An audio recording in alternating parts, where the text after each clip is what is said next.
with the Pledge of Allegiance.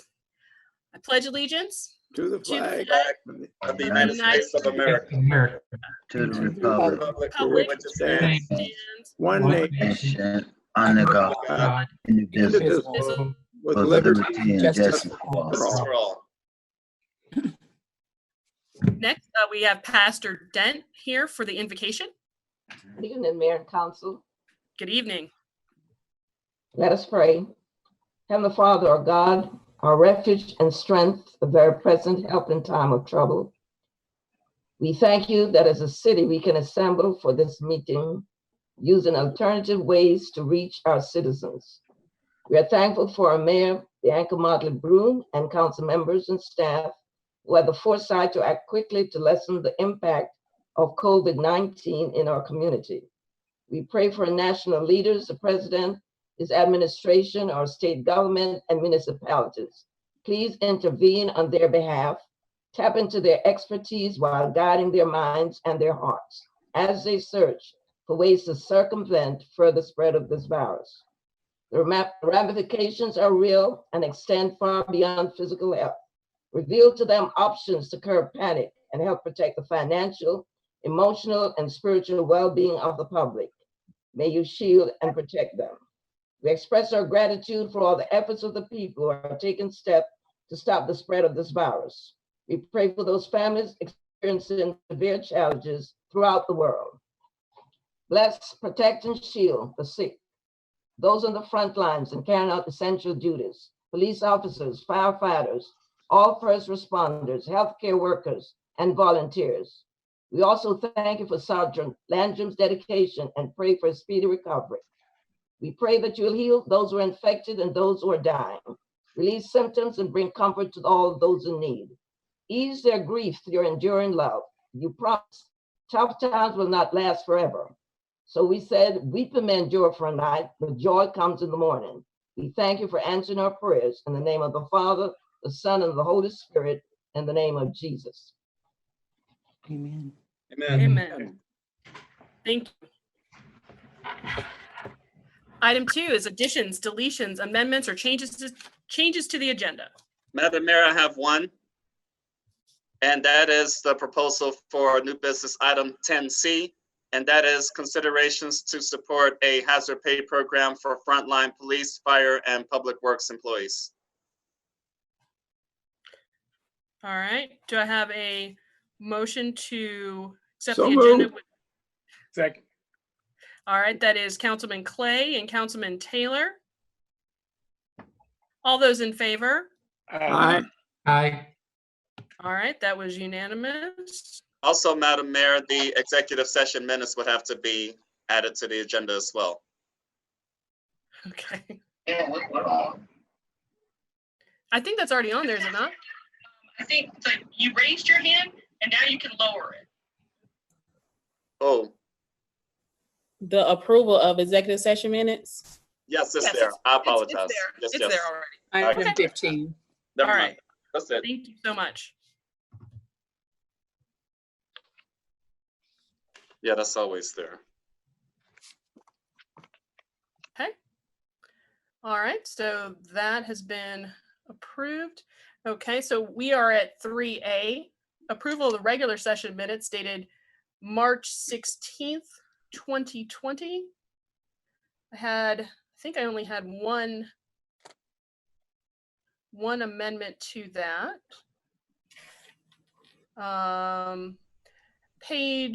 It is packet page 10, line 109.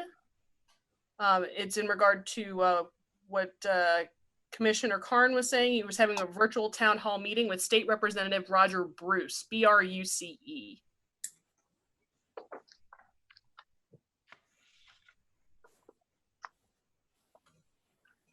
Anyone else have anything to add? Yes, I have a couple items on that, on those minutes, packet page 13. Shavela, I apologize. I sent you wrong information. I sent you a correction and it was incorrect. Okay. Item B on there should have been the rezoning of the annexed property. And so it should read, considerations of an action on a request to set a public hearing to consider the rezoning of an annexed property located at 5391 West Fayetteville Road to the PDR Plan Development Residential Zoning District. Are we talking about line 261 or 260? We are 262? talking about 260 and 261, correct? Okay. And the next one I had is on packet page 14. And I don't know precisely what I had said and how it got interpreted this way, but Councilman Clay said if you had the severity of withdrawing rather than bringing it forward and having it denied, what I was trying to say was that if you withdraw, then you don't have to, you can bring it forward at a later time. But if you do withdraw, if you don't withdraw and it gets revoked or refused, then it is no longer, it can be brought back for another year. So that's what I was trying to say there. I don't know whether you had a chance to listen to the recording in that area or not. I think I may have mentioned that one. I did, Councilman Clay. I did go back over it, and that was what was said. But I think it was like a backdrop from what the previous sentence was saying. So I do understand. You're basically okay. Well, leave it like it is. It doesn't make any sense, but it doesn't hurt anything. Okay. That's all I had. I will move to approve with those changes if no one else does anything. Okay, it's going to be really important as we move through the evening that we let each other finish what we're saying, because since we are virtual, it makes it a little bit more difficult for everyone to get through. So I believe Councilman Clay moved to approve the minutes as amended, and Councilman Allen was the second on that. Is that correct? That's correct. Okay. All right. So all those in favor? Aye. All right. Any abstentions? Anyone against that? All right. Passes. The next issue is item 3B, approval of the workshop session minutes from March 16th, 2020. I move to approve as presented. I believe, give me one moment here. Let me double check. I had one change on I believe that on packet page, actually I had two on packet page 30.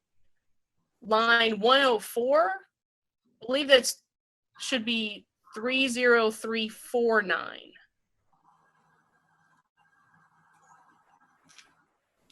And line 131,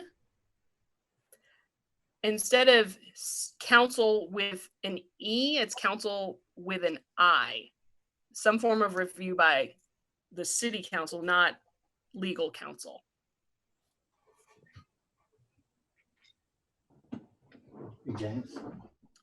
But that's all I have. I'll amend my motion to say approve with those changes then. Okay. Is there a second? Second. That was Councilman Taylor? Yes.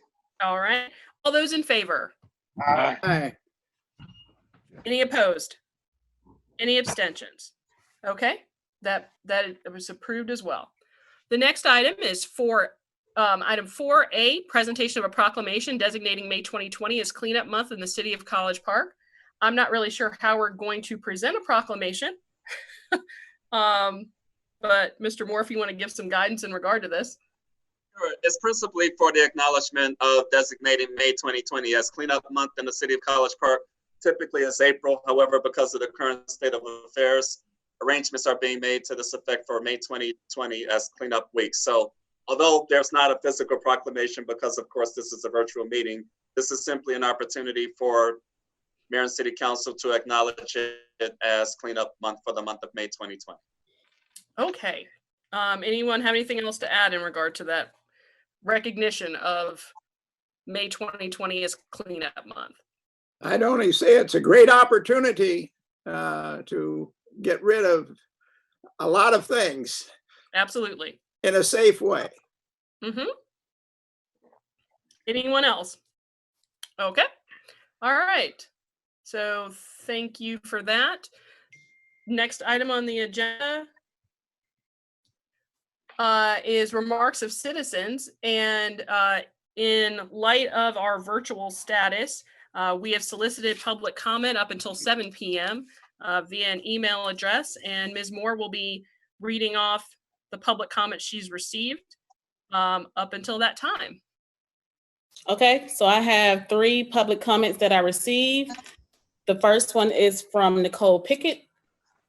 She did not leave an address, and I'm starting my timer now. And it states, Madam Mayor, Motley Broom, and Council, my question is, why are the City of College Park essential employees, such as police and fire, who are on the front lines not receiving hazardous pay like other states and other counties in Georgia, to include the City of Atlanta and DeKalb counties, and fall into the criteria of hazardous pay deemed by the Georgia Department of Labor? Is this something council has thought about, or is it something that would be considered despite any budget issues the city may be having? Thank you, Rugby Avenue resident. Okay. Okay. Thank you. All right. My next comment is from Mr. Bob Van Orden. And I'm starting my timer now. And it reads, I would like to hear this evening what the city is doing to ensure public safety and make sure there is not an increase in crime, either violent crime or property theft, during the COVID-19 crisis. I am an advocate that the #1 strategy for the city should be creating a major reduction in crime rate.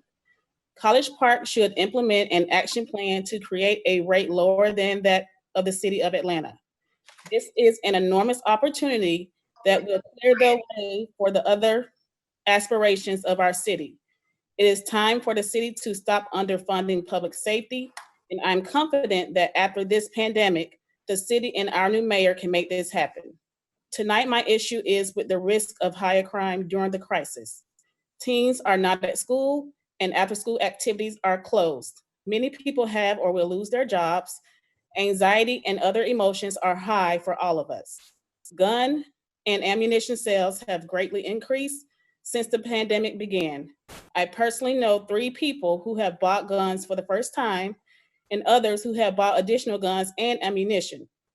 Further, it does feel that there is an increase of reports of gunshots on social media and the Ring Network. Many of these reports occur often in the same few geographic areas in our city and in East Point. I have the Reed crime typically has hotspots, and a small percent of the population commit many of these crimes. I urge the city to increase its focus on crime during this time and pay attention to the likely need to focus on certain geographic areas. I believe the city must increase its police patrolling by car and on bicycle during the pandemic. We do not want College Park to be remembered as a place that has had an uptick in crime during this crisis. I would also like to hear what the city may already be doing about crime right now. Thank you. I think extra attention and spending on public safety now is the right thing to do for all of our citizens and will have a long-term benefit too. Okay, and the last comment is from Ms. Ingrid Van Orden. Address is 1518 Cambridge Avenue. And I'm starting the timer now. Thank you, City Council and Mayor, for hearing my remarks. First, regarding BIDA. I assume this regarding the tax fraud allegations against a current BIDA member. I hope that Council and Mayor recognize these allegations have substantial merit.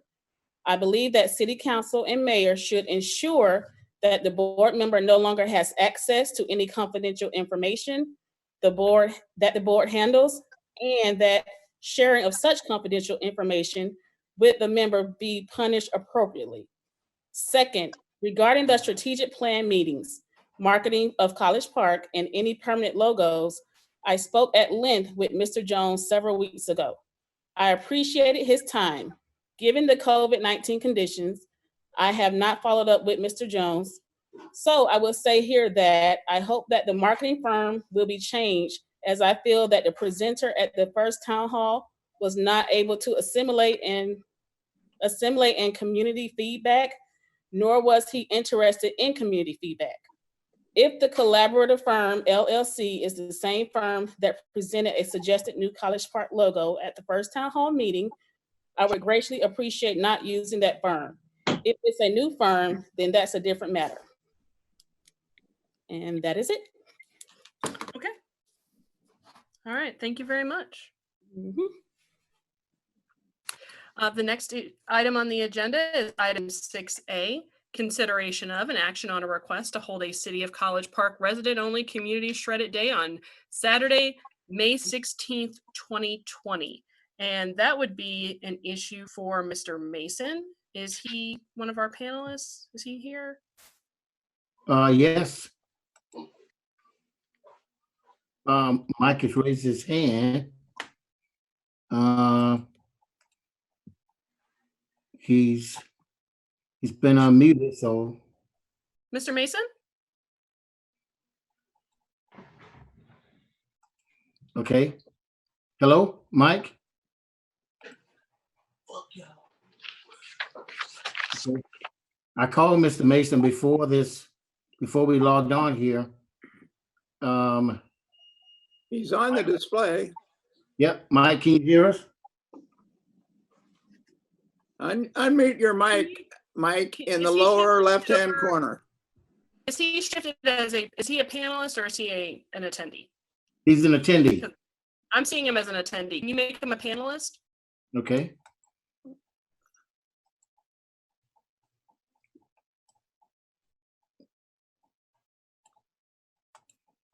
Hey, Mr. Mike, Mason? his mic is not muted. Mr. Mason? All right. The items 6A and 6B are both his, and I did have a question about how beholden we were to May 16th, given that we may be in a similar situation a month from now or 6 weeks from now. So that would be my question to him. And Mr. Mason, if you're able to answer that via the chat function, we can also do it that way. If you're able to respond and just hit the chat box and you can chat it to you can respond to all panelists. And if you can answer the question that way, that would be fine.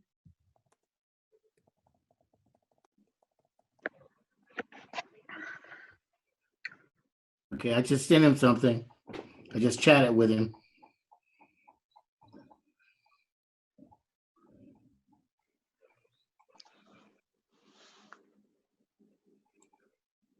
All right, well, since both of these items are in May, at this point, I think we need to go ahead and move forward and defer them for consideration until the next meeting. If we can't get the audio or the video to go, we just got to keep on moving, and we will have another meeting in between. So, Mr. Denmark, do I need a vote on that, or can we just move forward? You should get a vote, Madam Mayor. All right, thank you. Is there a motion to consider items 6A and 6B at the April At the next council meeting? at the next council Yes, meeting? I'll make that motion. All right, is there a second? I'll second. That's Councilman Allen. Okay, all those in favor? Aye. Aye. All right, that's unanimous. So we will handle those two items at the next meeting on April 20th. Okay, item 6C is an update on the advanced metering structure. Yes, Mayor and Council, this is Hugh. This is our typical update of the advanced meter. And the first slide shows our access point recent performance, and it is actually very excellent. If you look at the consistency of the totals, since we replaced the Princeton antenna, it's been working even better. So it's picked up a couple of hundred electric meters. So, and we get an update every day of the performance of this. So if we find anything dropping, we'll immediately respond to get it repaired. The second slide is our detailed meter performance. And we have a total of, we actually have improved our electric manual reads by 16 since last month, and improved our water meter manual reads by 23, a total of 39 improvement from last month.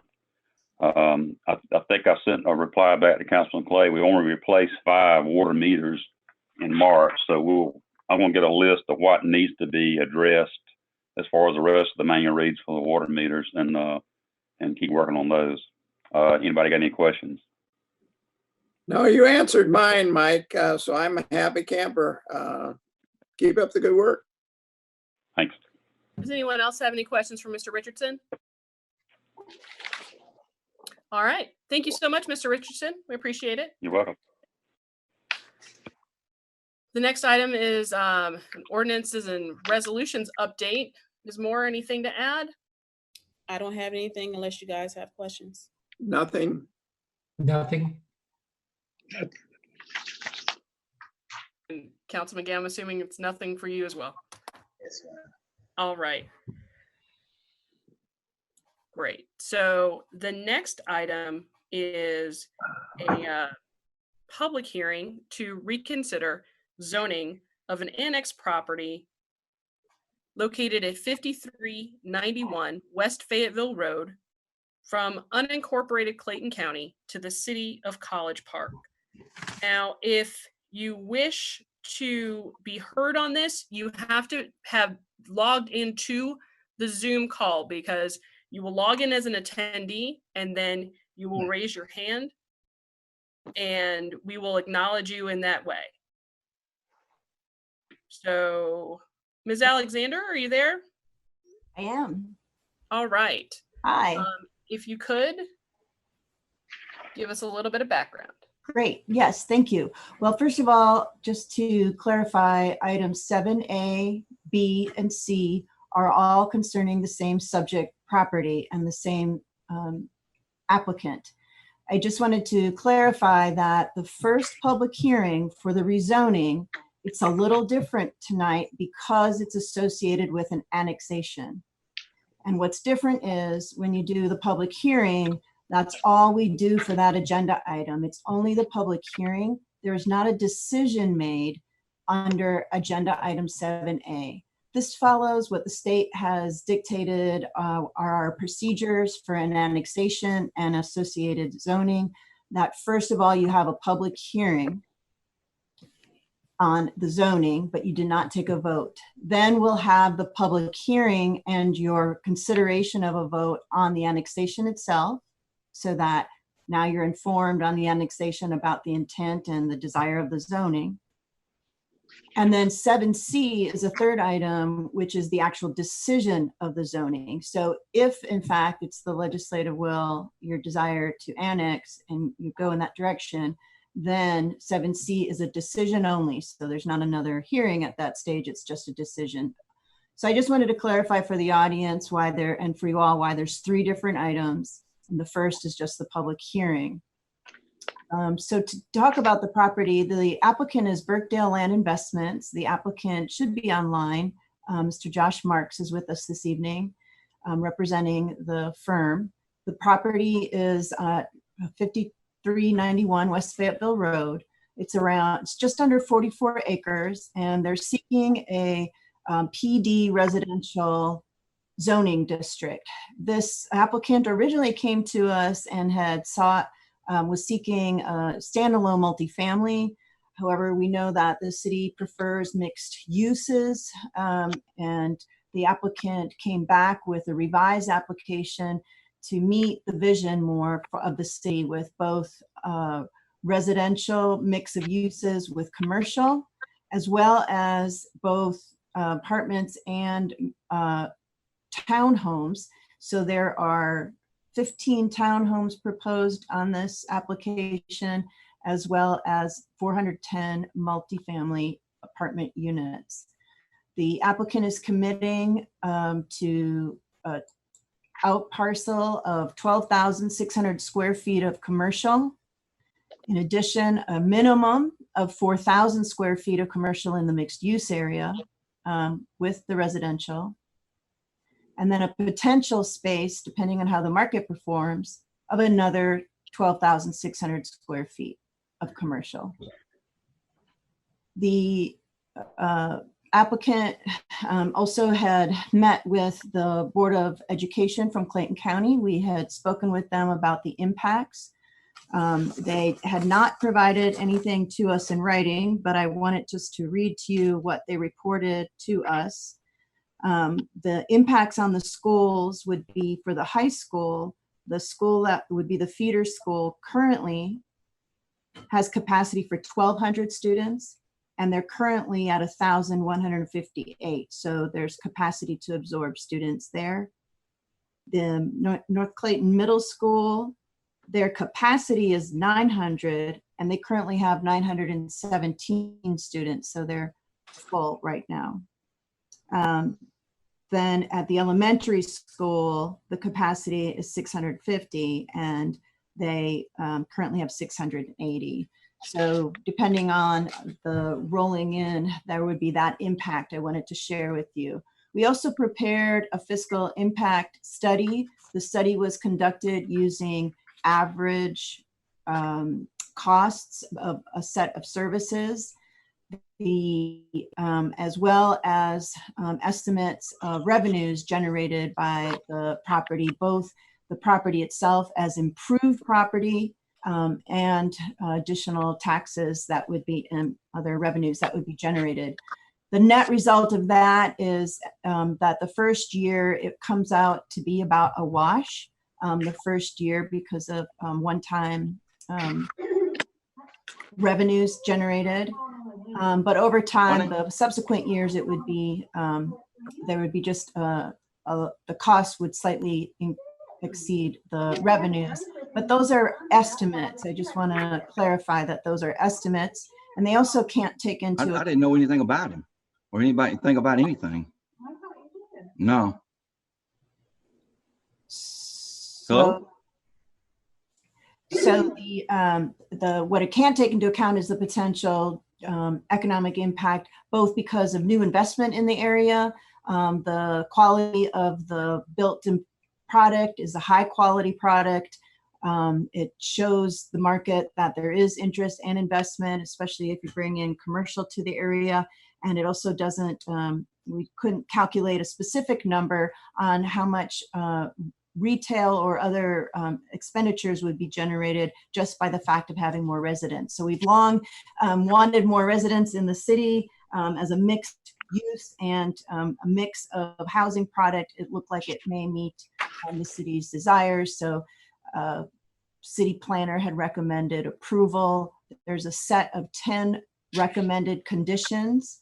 I just wanted you to know that your new city engineer, Loretta Washington, I believe is on the line, and also Rob McPherson from Prime Engineering. They're also on the line if you have any questions about traffic or other impacts that you need to hear from engineering.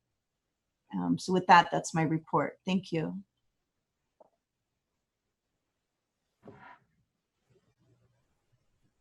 Well, I had several issues, Michelle. One of them was traffic. There was a quote traffic study done, but basically it was how many cars are expected. When we did the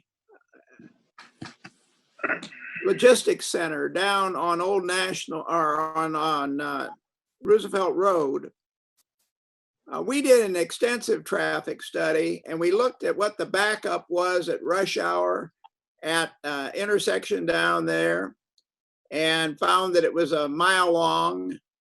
And ultimately, although it was approved, I happen to vote no because of the traffic study.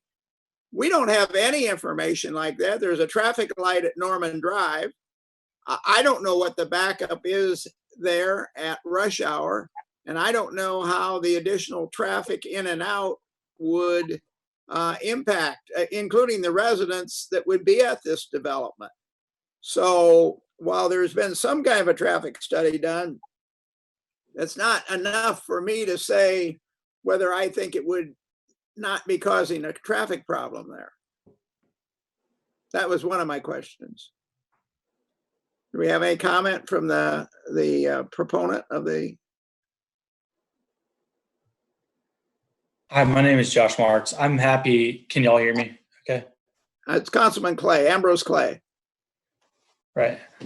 Hi, Councilman. My name is Josh Marks. I'm happy to share some traffic thoughts and or just kind of general remarks. Just unsure of the process if there needs to be more public hearing or other questions before. But in regards to your question regarding traffic, so I did reach out, got your question this morning. I reached out to my traffic engineer that we worked with. They reached out this morning they stated that in order to complete this level of traffic study, they needed to get information from the Clayton County Department of Transportation. They reached out to the department and they did not hear back.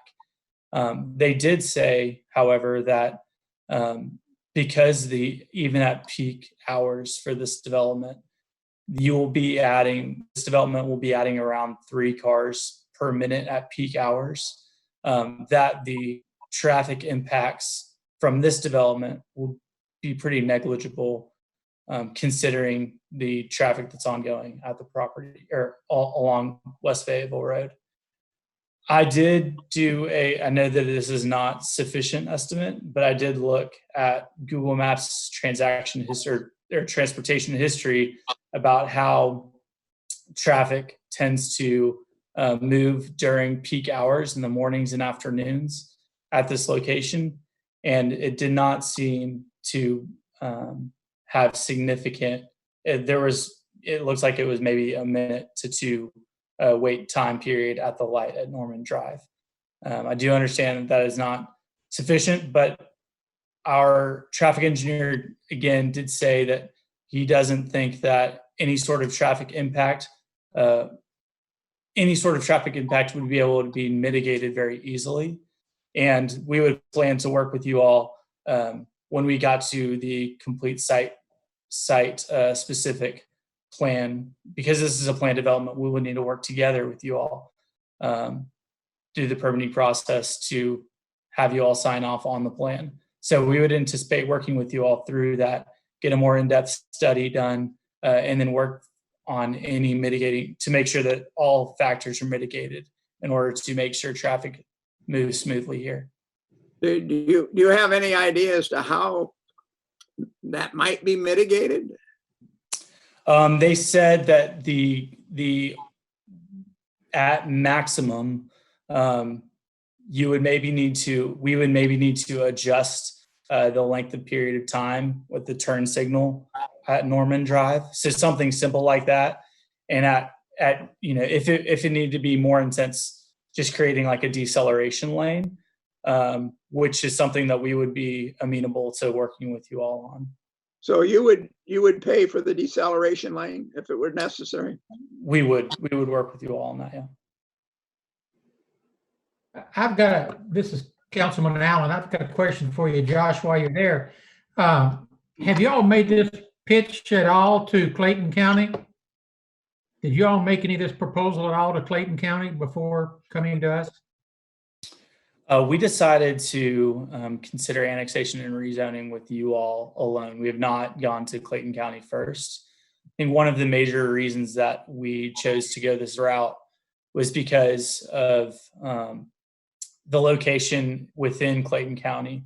It's right on the edge of Clayton County, and it's surrounded in 3 directions by the city of College Park. Oftentimes in our experience working with counties, they don't want to develop on the edge of their property because they want to be good neighbors to the cities. And so because we were surrounded, we thought that we might as well be working with you all to see what you all wanted within this community. So we did not go to Clayton County. We also do like being a part of a city. You know that there's fire and police and everybody located at the city level would be able to get some targeted care if necessary. And then I will say on top of that, this plan that we've come up with in partnership with Michelle and Nikki, your planning staff, is really in line with the comprehensive plan of both Clayton County and the city of College Park. This land use in Clayton County was a mixed use, and in the comprehensive plan within the city of Clayton County or city of College Park, expressed a desire for a variety of housing options and a mix of uses. So we thought that this would be a good opportunity to work with you all. 15 townhomes and 410 apartments. There's an awful lot of apartments out there. And I've heard from several people out there since Friday expressing their concern of having more apartments. One of these was Commissioner Hambert from Clayton County. And she expressed interest. She had not heard about it. I told her that we had passed the information along, but have you all talked to any of the commissioners at all in Clayton County? We have not discussed this property itself with any of the commissioners. Like Ms. Alexander mentioned, we had a phone call on Friday afternoon with the school system of Clayton County. But because we decided to pursue the annexation and rezoning route with the city of College Park, we didn't have discussions with Clayton County. We were open to having discussions if they were to comment, but as Ms. Alexander mentioned, their comment period came and went, and they did not provide comment initially until recently. Does anyone have any other questions? I have 2 questions. Correct me if I'm wrong. In order to re-annex, don't it take approval from Clayton County? Don't they have to also agree? That's my first question. Winston? I believe we went through that process, but I mean, Michelle is probably better to speak on where we are in the process with Clayton County.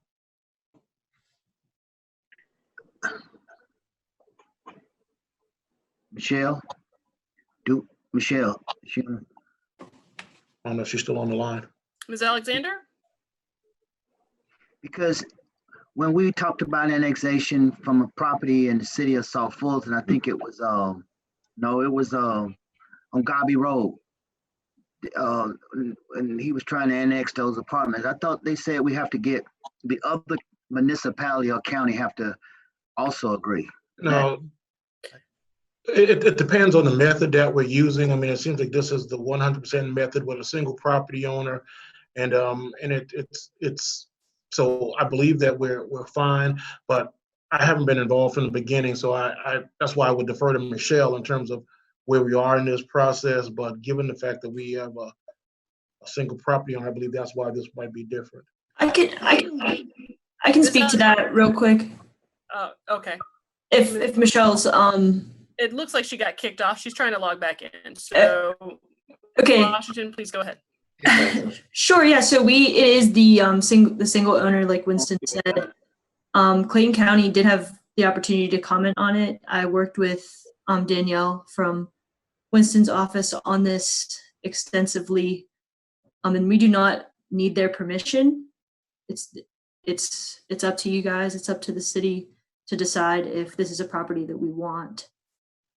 We did follow the annexation guidelines as the state outlines them. So we should be good as far as legally goes.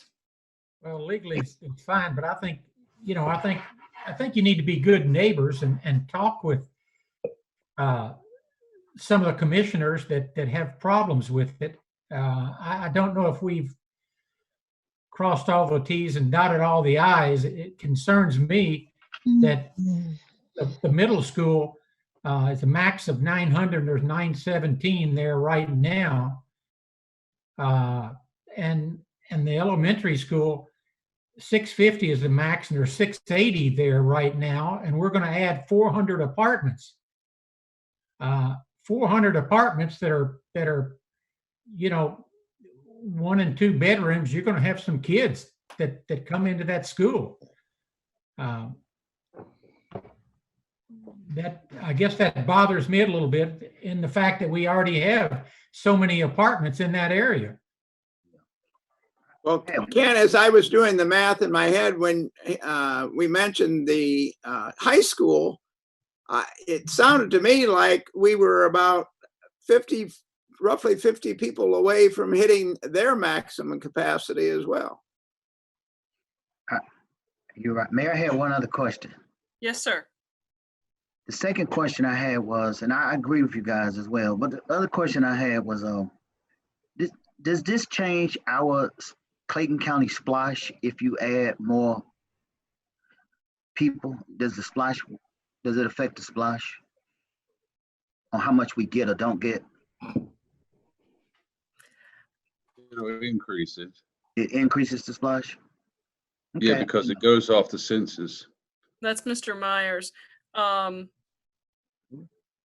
Would it be a change that would impact our, I think we are 1/2 of 1% of the population of Clayton County right now. I don't know that would move the needle in a demonstrable way, but who knows? Okay, so we need to have a public hearing on this. So at this point, I declare the public hearing open. So for people who wish to comment, you need to use the raise hand function down at the, let's see, if you go to participants, I believe, Ms. Alexander has returned to the meeting. But you have the opportunity to raise your hand if you so choose. If you have anything to say in regard to the consideration of rezoning the rezoning of an annex property located at 5391 West Fayetteville Road from unincorporated Clayton County to the city of College Park. So I'll leave it open for a few moments here to make sure that anyone who's trying to work through technical difficulties can have the opportunity to raise their hands if they so choose.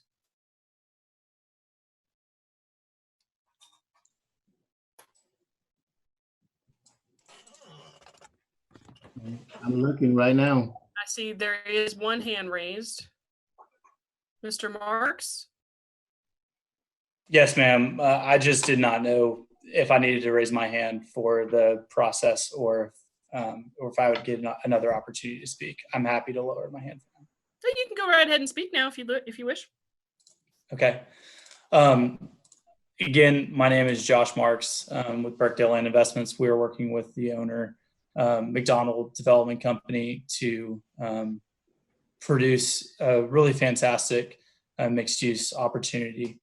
As I mentioned before, Ms. Alexander and Ms. Washington have been incredible assets to this process to make sure that the city of College Park is getting something that is in line with the comprehensive plan. Again, we, like Ms. Alexander mentioned, we originally approached them with just a multifamily idea, and they pushed us to increase our mix of uses. I do realize that there is a significant number of units that are to be going on this property, but this property is a large tract of land. We're not requesting any variances down below what is reasonable in the zoning within the multifamily residential component. We're not doing more than 12 units per acre.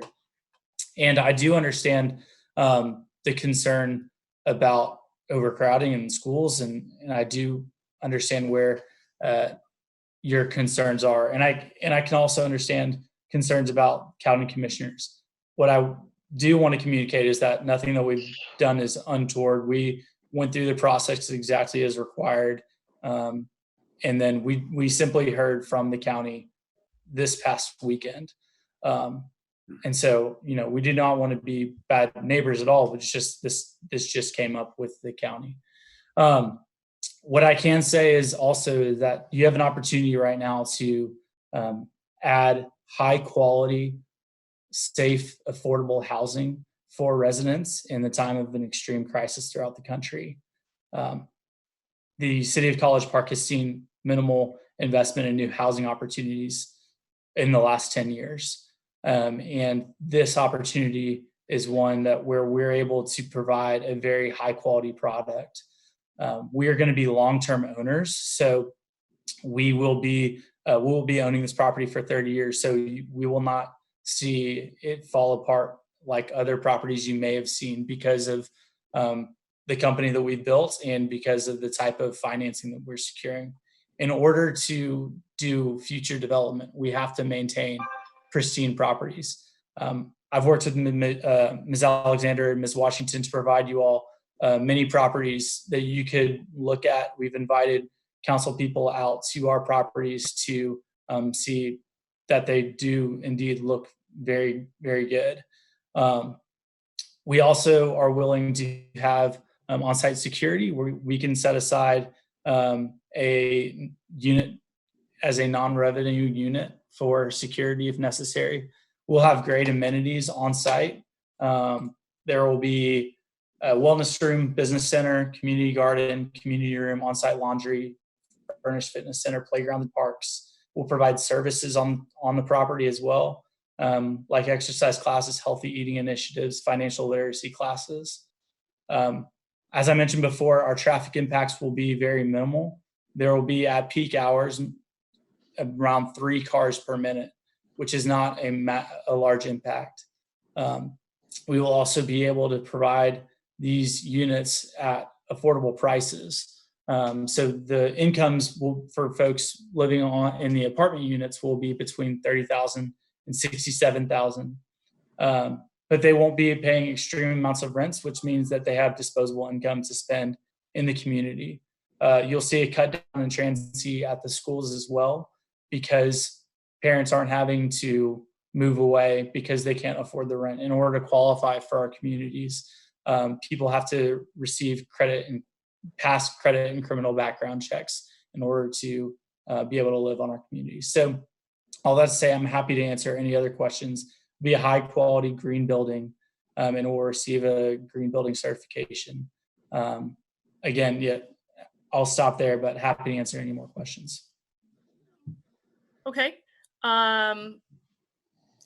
I've gotten some feedback that folks on Facebook are inquiring as to how they can raise their hands, and they cannot on Facebook. You have to log into the Zoom link, and that is the way that we are taking this public hearing. And I see that there is another hand raised. I believe that is Ms. Kathleen McQueen. And Okay. Mr. Hicks, if we can. Yes, okay, Kathleen, you're on.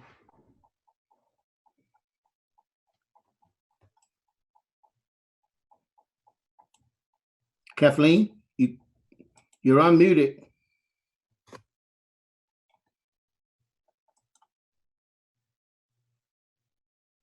Hello?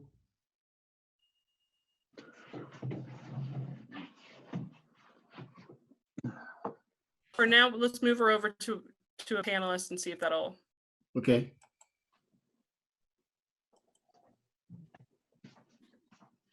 Ms. McQueen? You have to unmute her.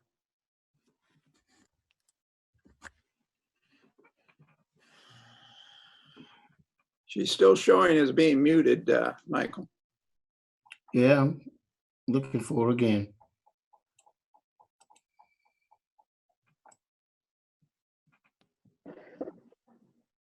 Okay. She's unmuted now. Ms. McQueen?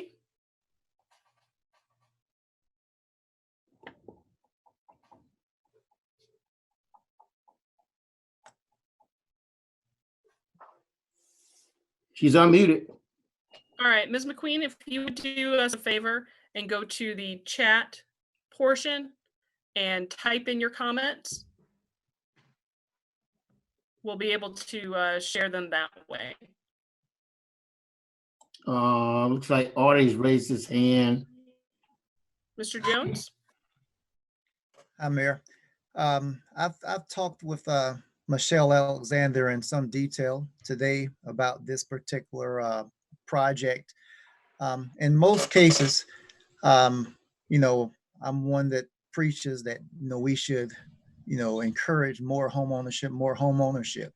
But what I found out about the south side of town, especially the Godby Road, Old National area, is that, you know, the housing stock in this particular area, although it has been improved drastically over the last 2 to 3 years, there is still a significant amount of substandard housing, and I feel that, you know, there is a need for more affordable housing, you know, in the area. With this particular project area being in close vicinity to a middle school, high school, and elementary school, it seems like a good match. At the same time, yes, these schools are just about topped out. You know, they can't really absorb a great deal more students. But what I feel is that this particular project can really be there aren't a lot of comparables in this particular area when you're talking about multifamily, new multifamily, and also townhomes. If this project is successful, it will give more attention to a nearby substandard, closed up, somewhat abandoned housing development. Hopefully it would encourage redevelopment of that area, or either tearing it down and replacement of it. And also it will also increase maybe new homes being developed on the south side of town. That was one issue that we had with the pad on Harvard. Whenever it came online, initially there was not any new housing development in the area, and it made it very hard for that particular project to get going. But once that new project is there, now, you know, the pad's doing very well, and as you can see, there are new townhomes and a lot of other developments in the area that are coming online. I feel the same thing can happen on the south side of town. You know, we need to collaborate more with the county, with Clayton County. We also need to collaborate more with the Clayton County school system also, because they will be affected by this project. But overall, I think that if they do the mixed in the affordable housing along with the retail that they have planned, it would really be an improvement to the south side of College Park, Clayton County area. Okay, thank you, Mr. Jones. All right. Ms. McQueen has put forth a question. Hello, thank you. Is this product market rate? Why isn't it affordable? Also, is there an option to increase townhomes and decrease apartments? What is the developer record with long-term commitment?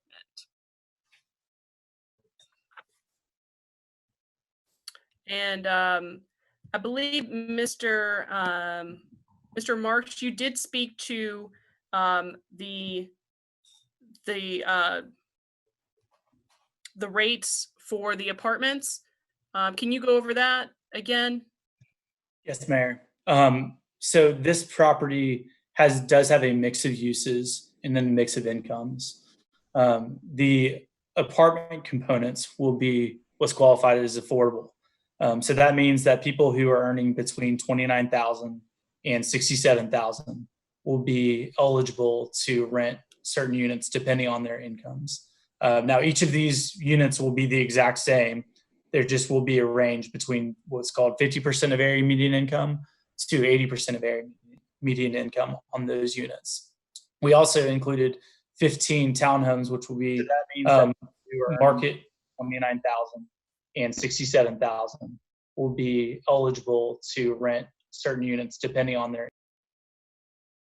Sorry, was just getting feedback. Yep, there was a little bit of feedback there. Go right ahead.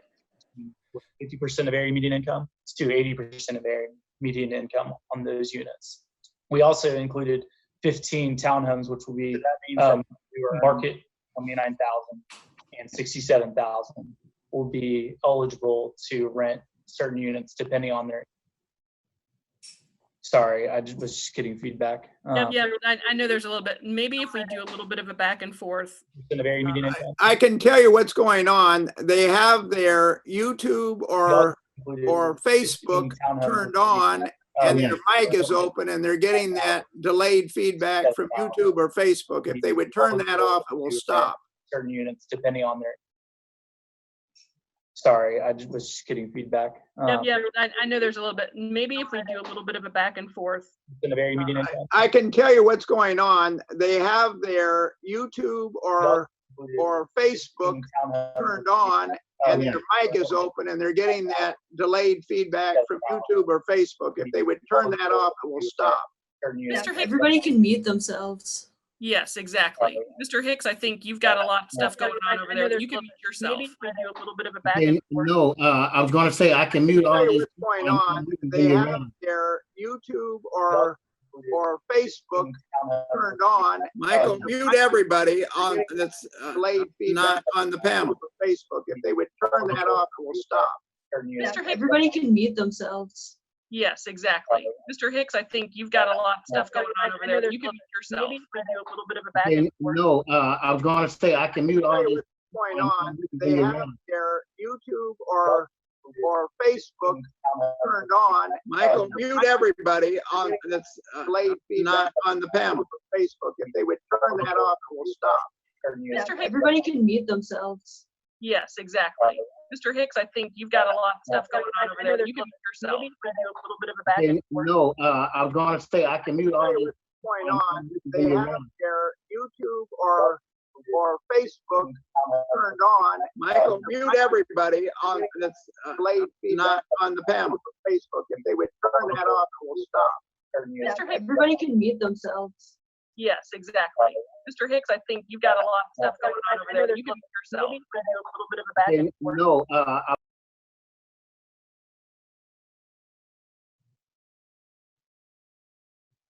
Are we okay? Great silence. Okay. I appreciate that everyone is flexible with this. Mr. Marks, so you were saying that there are 15 townhomes? Correct. There are 15 townhomes that will go to be sold at market rate. So we would anticipate that would be between 280,000 to 325, maybe in this market. But again, that will sell for as high as it possibly can sell. So we do have a mix of incomes here. And again, I want to stress that I was at the Airport City Planning Commission hearing, and I heard many residents say that they really wanted a development for the community, and that one that was affordable.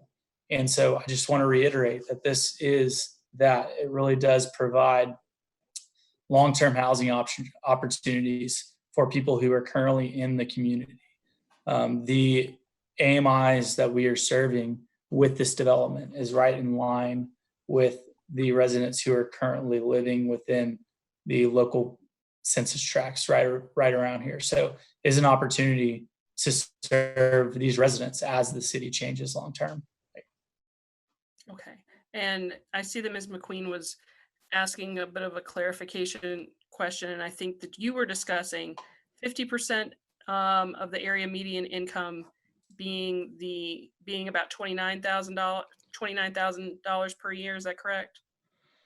Correct. Around for a one bedroom, yes, ma'am. For a one bedroom apartment, it's around $30,000, which would translate to a rent. So we would calculate 30% of that person's income minus how much we would assume they would pay for utilities, and that's around $675. So for a one bedroom 50% unit, the rent would be around $675. All right. And I believe that she's gotten her questions answered in that regard. Okay. So is there anyone else that wishes to speak at the public hearing? You can raise your hand at this time.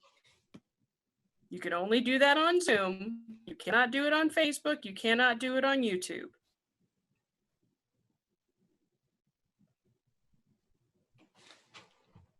And I do have one more clarification item, if it's okay for me to say one last thing. Okay.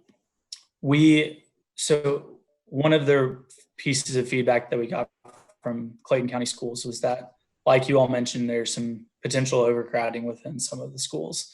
And they also, wanted to understand the financial contributions from the development to the schools. I know that in the past, people have worked with the Housing Authority in Clayton County to receive some sort of tax abatement in order to not have to pay taxes, which can negatively impact the schools. We fully anticipate to pay our fair share of taxes on this property. And so we are happy to be supporting the schools and help provide improvements to the schools as they are seen necessary. We also do have a portion of our property that we anticipate that could be either donated to the school system or sold at a discounted price to the school system in order to help support them. So we are committed to the school system. We're committed to Clayton County. We're committed to the city of College Park. We truly don't want our residents to be attending schools that are going to be overcrowded. We want them to be in the best school system environments as possible, and we're committed to helping make that happen. Okay. All right. Anyone else wish to add anything to public comment? Now's the time to raise your hand. I have a email from a resident. I don't know. Can I ask the question? It says, good evening. How long has this project been in development for the 400 units? We originally approached Miss Alexander and Miss Washington maybe the beginning of this year in January. I think we formally filed our applications to them in January. And we had, and Miss Washington, if she's on, she may have a better idea than I do. I thought it was December, but Yeah, that's correct. Yeah, end of December is when we first discussed it. And that's when we were saying we didn't really want standalone multifamily. So they went back and made some adjustments to get the commercial in there and the townhomes in there. And the submittal was the end of January, and it was on the February Planning Commission. anything else in regard to any questions you've received, Councilman? No, just that one. Thank you. Okay. I see a hand up. Ingrid Van Orden.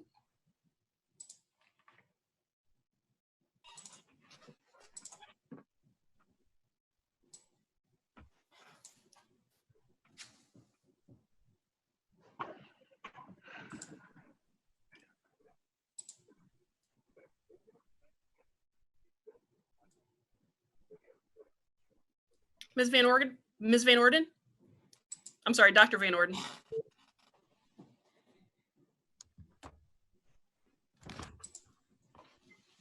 Can you hear me? We sure can. Hi. Ms. Van Orden? Ms. Van Orden? Hi. I'm sorry, Dr. Van Orden. It's okay. My question is for the city planners, I think. They sure can. And my question. Hold on one second, Dr. Van Orden, hold on one second. What do I do about that? Hold, just stop talking for a sec. The city planners, I think. They sure can. And my Hold on one second, Dr. Van Orden, hold on one second. Sure. What do I do about that? She needs to turn off her YouTube or Facebook so she doesn't get the feedback. Okay. I don't know if I'm going to be able to cut off the YouTube. But just turn it off. You're probably right. Yeah, can you hear me with the feedback? Turn your volume down then. How's that? How's that? I'll exit. No, you're good. You're good now. Go ahead. We can Okay. hear you. My question is for the city planners. Do we have an idea of what number of apartments, overall proportion number of apartments, or is that a helpful number to even have? But even because we're talking about roofs, but I think at some point we want to talk about what kind of roofs. Do you mean bedrooms when you say? Apartments, period. I understand that there's a difference between transient families and families that tend to stay in the community longer, which tend to lead to a better school performance. I'm not sure I'm clear on the question.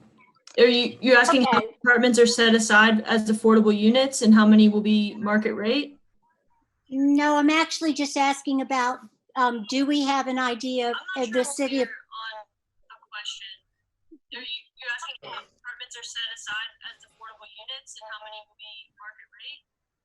I'm trying to understand if the city has an overall vision for what kind of housing units we need in order to really get a better performing elementary school. I see that may be good to be able to draw in good development in that area because that area needs a launching pad.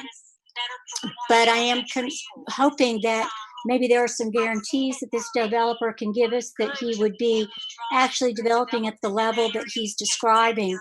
And then also that the city or with Clayton County be making plans so that we don't have overcrowded schools. And because of the reverb I'm getting, I'm going to go ahead and sign off. I don't want to take too much time of the meeting. Thank you.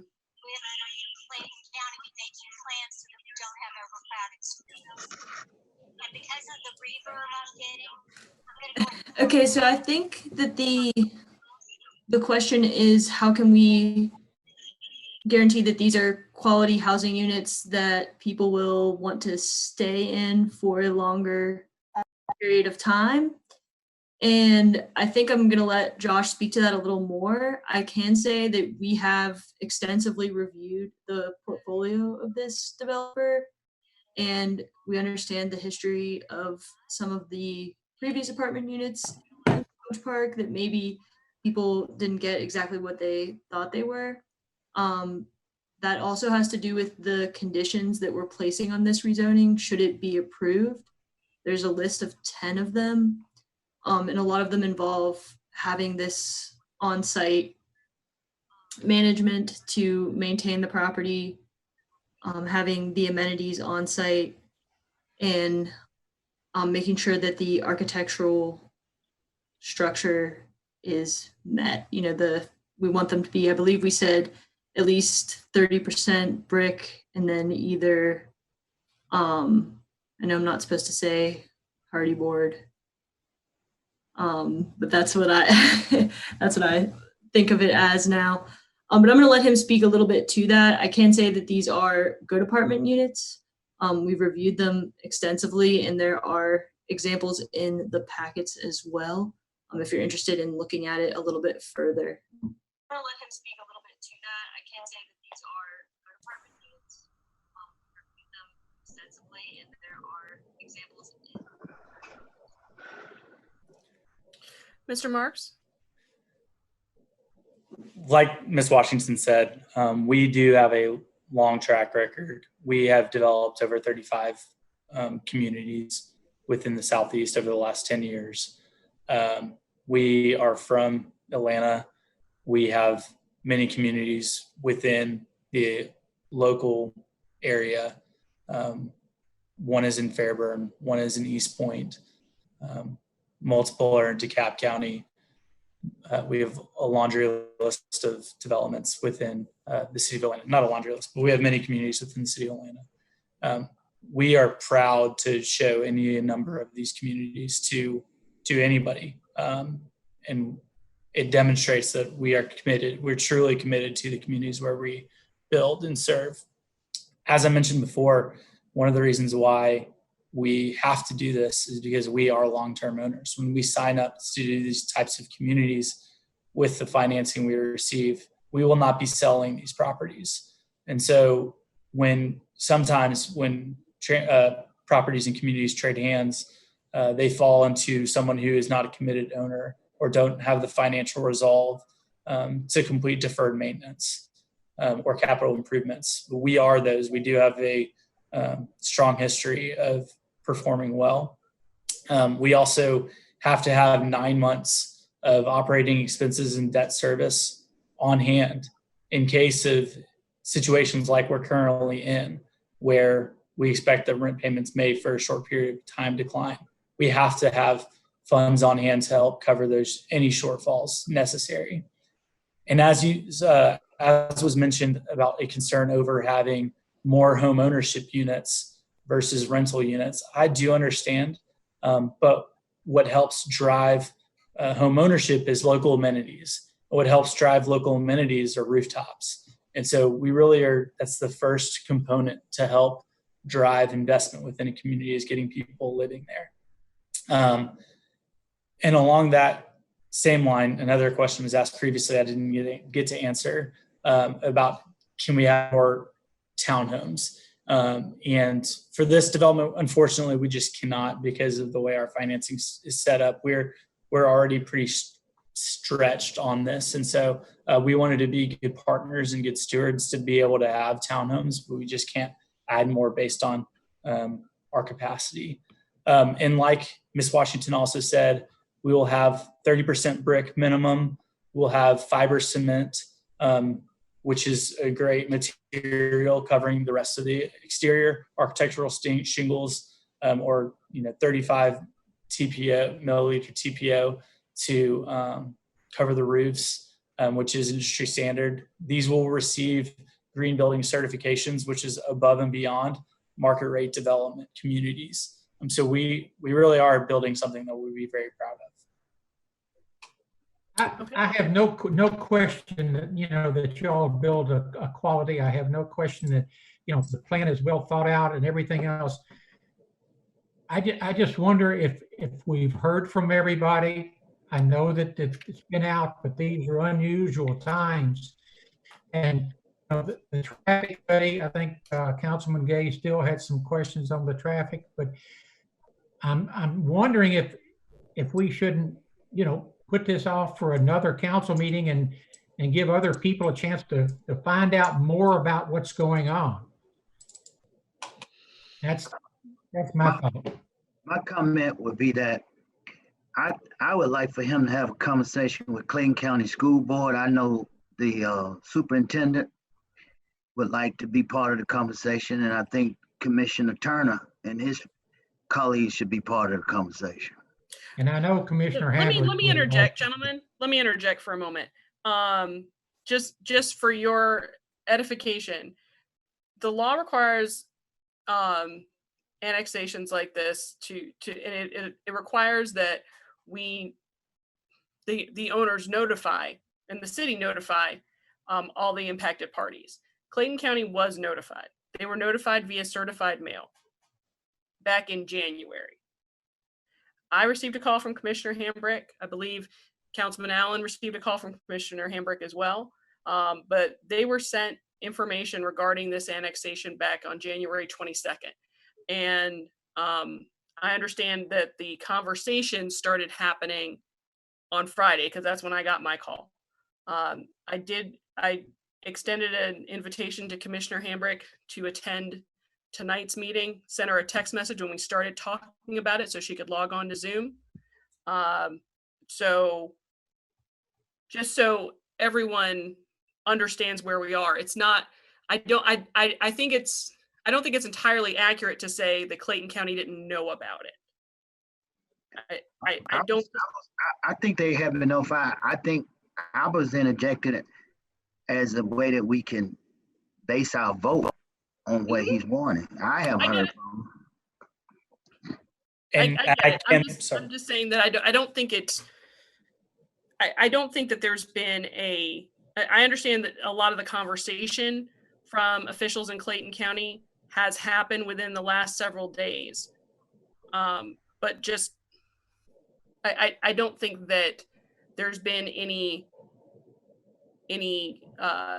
statutory shortcomings on the developer's part or on the city's part in informing Clayton County. And I understand the conversations are just started. And if that's the basis by which we postpone a vote on this, then that's entirely up to this body. But the idea that they did not know at all, I think is inaccurate. And like the mayor said, to follow up along that, the city staff went above and beyond to set up a phone call with the school system and the school board. They communicated with them about the development, and they asked me to also hop on a call, and we've communicated with them. So we have had discussions with the school system. They've stated that they're happy to see this development go in.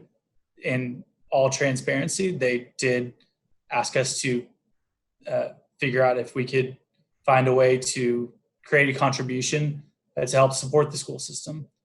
We, differently than a lot of other developers in Clayton County, will be paying full taxes to be able to support the school system. And we are open to donating a portion of our land to help support the school system. So I really do think it's only fair that we have gone above and beyond for the school system and are willing to. We're happy to do it. And again, I just want to mention right now we're in an affordable housing crisis, and it is only going to get worse. And I think the city has an opportunity right now to put a flag in the ground and state that it is supporting its residents and its community in this time. Okay, so it looks like we've got one more public comment. Tracy Wyatt.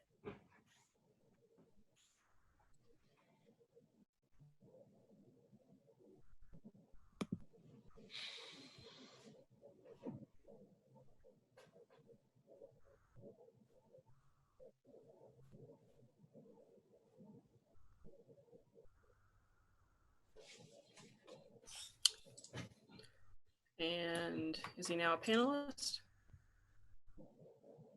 Okay, he needs to be unmuted.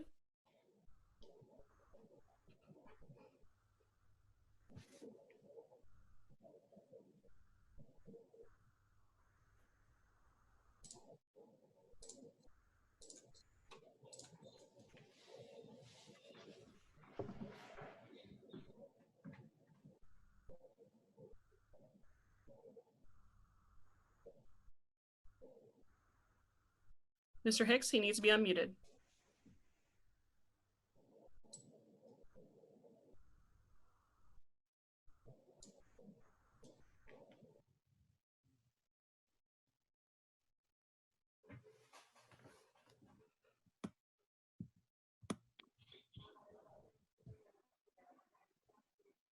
Mr. Wyatt?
Can you see that, Madam Mayor? I unmuted him.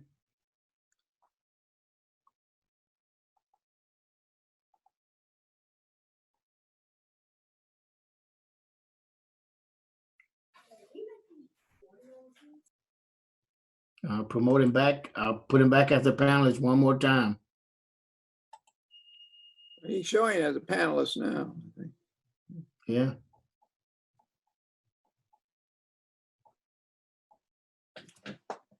He's not muted. It's possible he doesn't have his mic turned on. You really need to check your mic and audio settings before you Right. join, or at the time you join.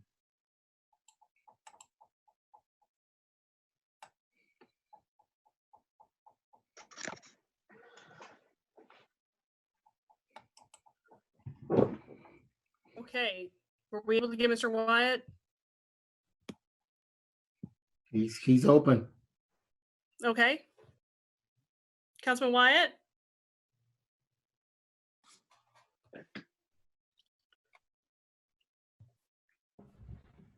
All right, since we're unable to hear you, if you want to add your comments in the chat section, you can go ahead and hit the chat button and type there, and it will display for everyone.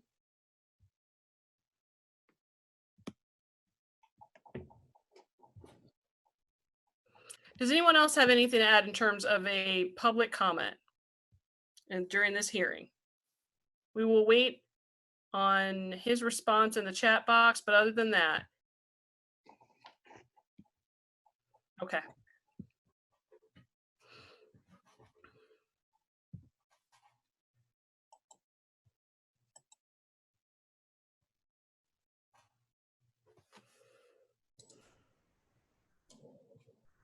If I might be able to add, the last thing I will say is that we had staff support. We had unanimous planning commission support. We've received 3 public comments that have all been in favor, whether it's the planning commission and public hearing. 3 public comments that have been in support of the development and asking for affordable housing. We've been more than open to willing to work with the school system. The plan is in line with the comprehensive plan. So we just simply ask that it be approved. Okay. Former Councilman Wyatt said that he's talked to Commissioner Hambrick and they turned the project down. So that was his comment during the public hearing. So they talked to Wade Starr. All right. So at this time, I will declare the public hearing closed on item 7A. We need to open it on, you're going too fast, Ms. Moore. There we go. We do need to have a public hearing on item 7B. I declare that one open. If anybody wishes to add anything, that's to consider an annexation of the property located at 5391 West Fayetteville Road from unincorporated Clayton County to the city of College Park. Madam Mayor, when it's appropriate, I have a question for Winston. Hold on one. Let's wait on that until the decision. Okay. All right. I don't see any additional public comments. I'm going to declare that public hearing closed. And we're on to item 7C, decision on the rezoning of an annex property located at 5391 West Fayetteville Road from unincorporated Clayton County to the city of College Park. Sorry, Mayor. Yes, Madam Mayor. Actually need to vote on the annexation first. Okay. That item B should have a decision associated with it. Okay. All right. Sorry. May I ask that we vote on each item individually? Yes. 7A, 7B, and 7C individually? 7A does not have a decision associated with it. Okay. Am I correct? Correct. I believe Yes, Ms. Alexander correct. said that. Yep. Okay. Okay. It's being seen. All right. So So in regard to item 7B, to consider an annexation of the property located at 5391 West Fayetteville Road from unincorporated Clayton County to the city of College Park. Councilman Allen, this is your ward.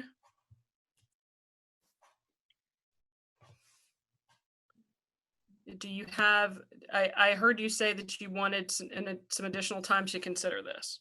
I would like to have till next meeting to consider this, yes. Okay. Would you like to make a motion towards same?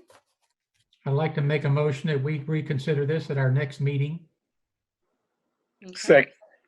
All right, that's a second. I apologize, Madam Mayor. It is not, Councilman Allen made a motion to reconsider, and you only reconsider something, an action that was taken. So it might be more appropriate to make a motion to defer or to table the matter until the next meeting. Okay, well, Councilman Allen, would you I'll- amend that to defer? I'll make that motion to defer? defer this decision till next meeting. Okay. And Councilman Taylor, do you still second that? Yes. All right. All those in favor? Discussion on the motion. Okay. Go ahead. I have a question as to what impact, if any, deferring it to the next meeting will have on the project.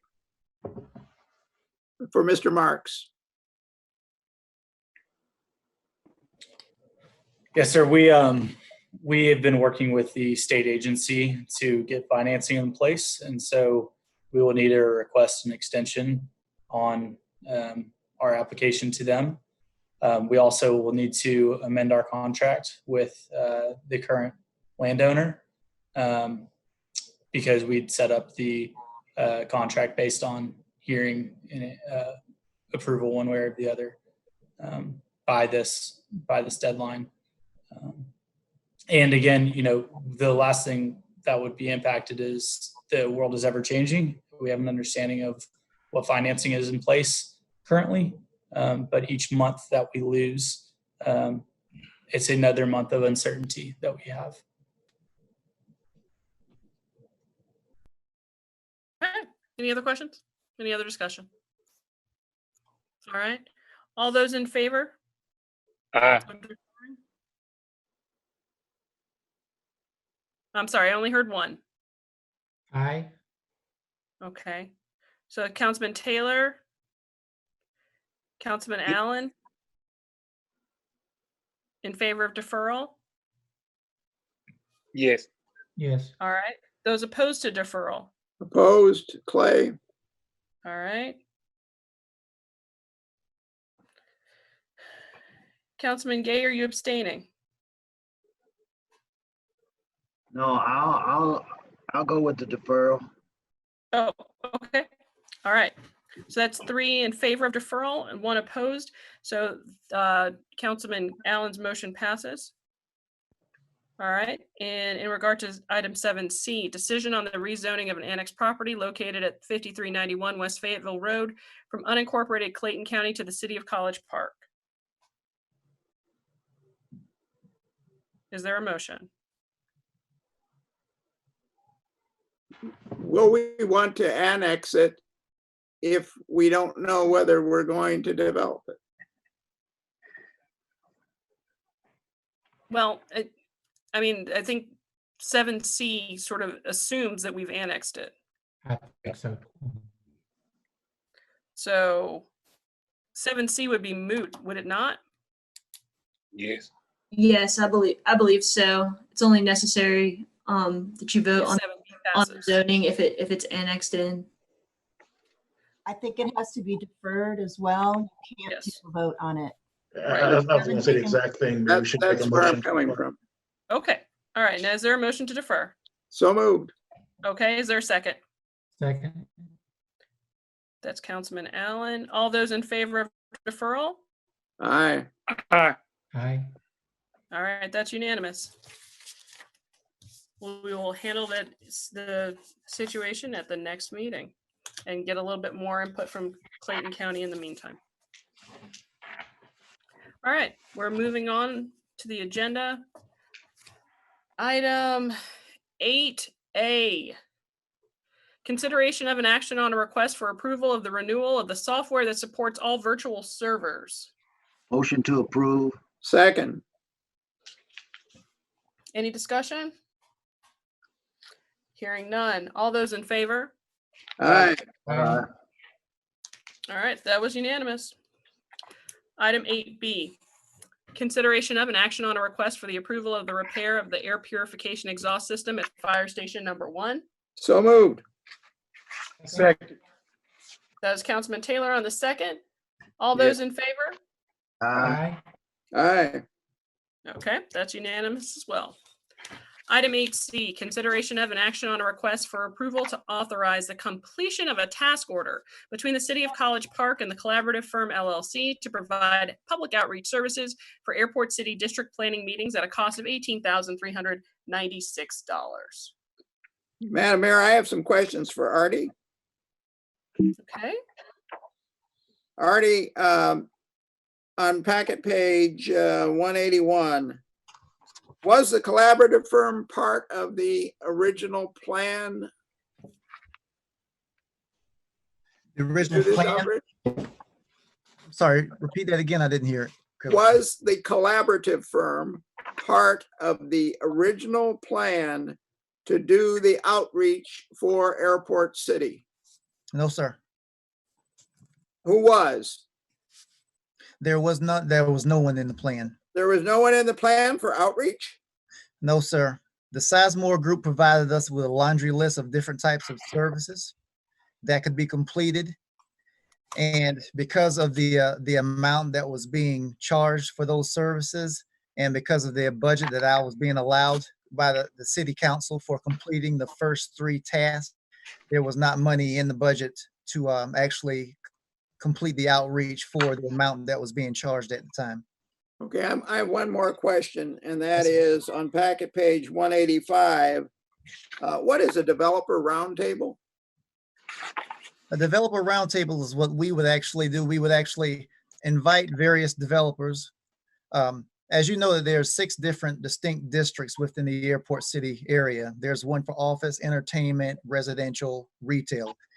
What we would do is we would have a roundtable where we would have retail experts or office experts to sit around the table. We would have them to look at the master plan, and we would say, for a developer like you, what would you need to be able to take on this project? What would you suggest within this master plan that needs to be adjusted? What would you need to move this project forward?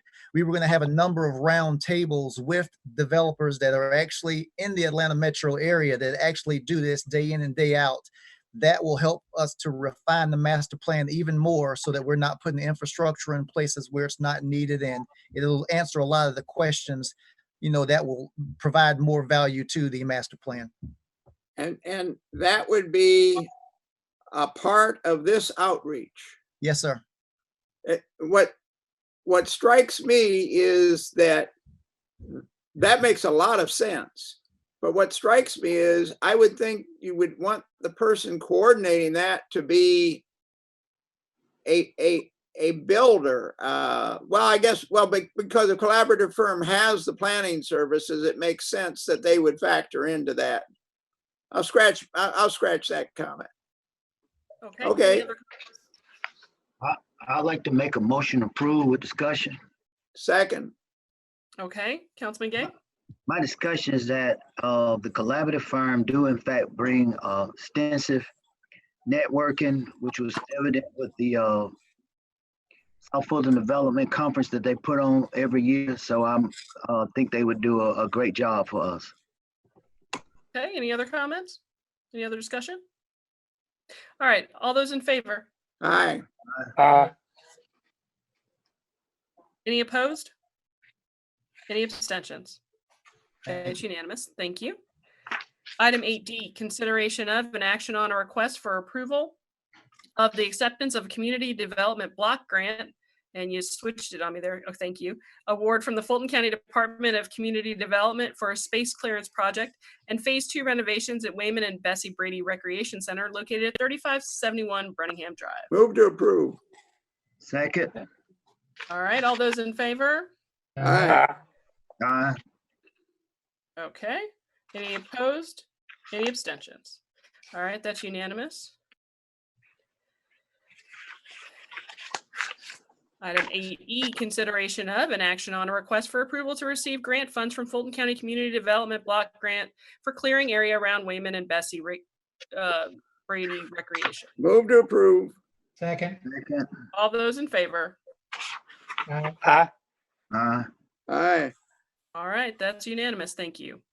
Item 8F, consideration of an action on a request for approval of bids received for improvements of the playground equipment at the Brady Recreation Center. Those are Phase 2 improvements of the CDBG. Move to approve. Aye. Second.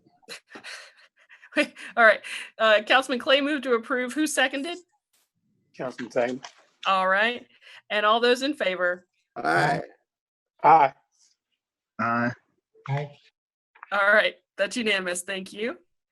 8G, consideration of an action on a request for approval of a change order for boot tree and landscaping service to provide additional services at the Wayman and Bessie Brady Recreation Center. Move to approve. Second.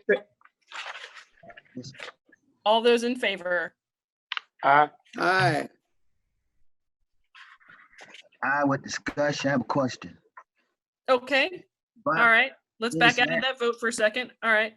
This tree service, is it, what's the, I can't get it, the backup with this. So what is the amount, Michelle, for the Botry tree and landscape service? So the grant's $100,000. Good evening, everybody. And our portion's the 59,000. No, what's the cost for this tree, for the,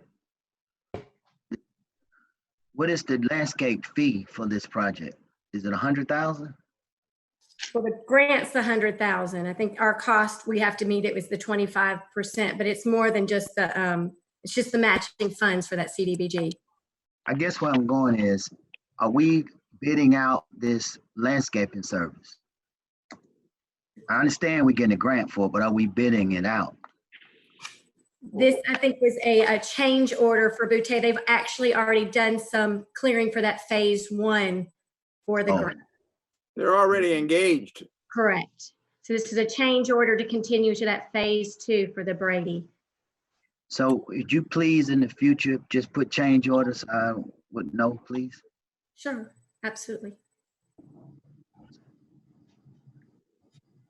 All right. So all those in favor? Aye. Aye. All right, that's unanimous. 8H, consideration of an action on a request for approval to move forward with receiving grant funds from Fulton County Community Development Block Grant. I have a question. Okay. We've got 4 items listed there. And we've got a demolition project. We've got a water feature, improvements, maintenance improvements in Phillips Park, and improvements to the golf course. And actually, I've got 2 questions. Yes. First off, on the golf course, we're going to be revising the golf course in any event. I'm getting ready to talk. For Airport City. So okay. What? Hold on one second, Councilman. I believe there's somebody on the line who's having a conversation with someone else. If you could just put your phone on mute, we'd appreciate it. Okay, so we're planning to do some work on the golf course. We're talking about even moving a couple holes. Is this work that's proposed here going to be compatible with what we're potentially going to do? In other words, what I don't want to do is fix up the golf course in one spot and then tear it up again for something else. That's my first question. Mr. Myers?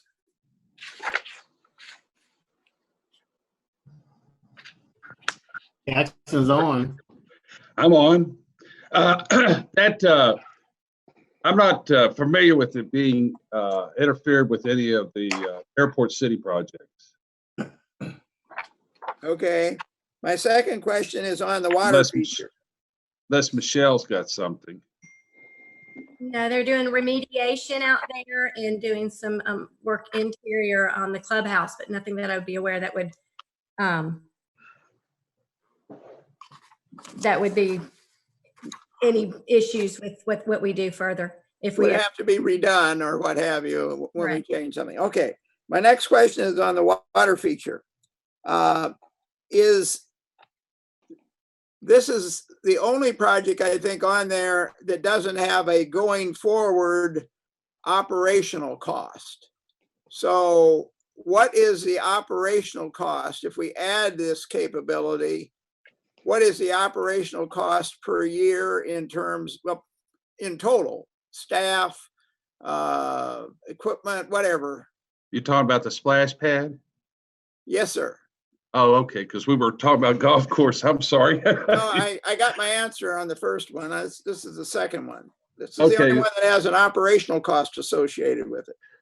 Well, both of us, anyway, Michelle and I, we've been working together with the people with the splash pad, and we felt that with what it's going to cost for electric, chemicals, that needs to be security, that we felt that the best guess is right now about $10,000 a month for every month that it's open or operational. And that would depend on the amount of time that we choose to, if we're going to keep that the same as the regular pools, a 3 or 4 month period. Now it might be open longer. The splash pad gave me a breakdown about $18,000 a year for chemicals, water, things like that. And then we have to look at staffing for how long the facility would be. If we would Okay, but if we kept it open, it would make sense that we would keep it open about the same amount of time that we do the pools, I presume. That's the time period that we kind of estimated based on what we So did. if we do that, so you're talking about $30,000 or $40,000 a year. Yes, sir. Okay, that's all the questions I had. Okay, anyone else? I got a question about the demolition of the Paul D. West School. That school on Herschel Road. Kathleen Mitchell is off of Paul D. Yes, it's off of Paul D. West Herschel Road. It's back in the woods. Yeah. It's been there for 20 years, dilapidated, and I've been trying to come up with a grant, and I finally got Fulton County to give us a grant for that. So it didn't have to come out of our general fund to do it. So if they doing it right now, what would this cost be to the city? Nothing. 25% of what the bids, Oscar had done the bids on that for the mitigation of the asbestos, and he also did the bids for tearing it down. So and so he's got it in his budget currently, but we didn't move forward on it because I was trying to come up with some CDG money out of demolitions. So now we have demolition money. Because I know one time we talked about a while back that, once we sold that property, we was just gonna let whoever we sold it to handle that part of removing the school. So I don't know if we're gonna go back and do something different at this point, but we had discussed it one time before. Okay. I was just trying to. I get it. I get it because we discussed it another time before. I'm saying it's just something new that I've heard of. Oh, okay. Madam Mayor? Yes, sir. Should we be voting on this as a package, or should we be voting on it as individual issues? It was my understanding, and Mr. Myers, correct me if I'm wrong, that these are in order of priority. Is that correct? Yes, ma'am. Okay. So basically, our first priority, if we were to get $500,000 of CDBG funding, would essentially be to make that demolition project happen. If we got more, we would work our way down the list. Oh, I'm sorry for interrupting. I didn't quite get that. the demolition is a priority over, this is a priority list, or just they all get equal standing?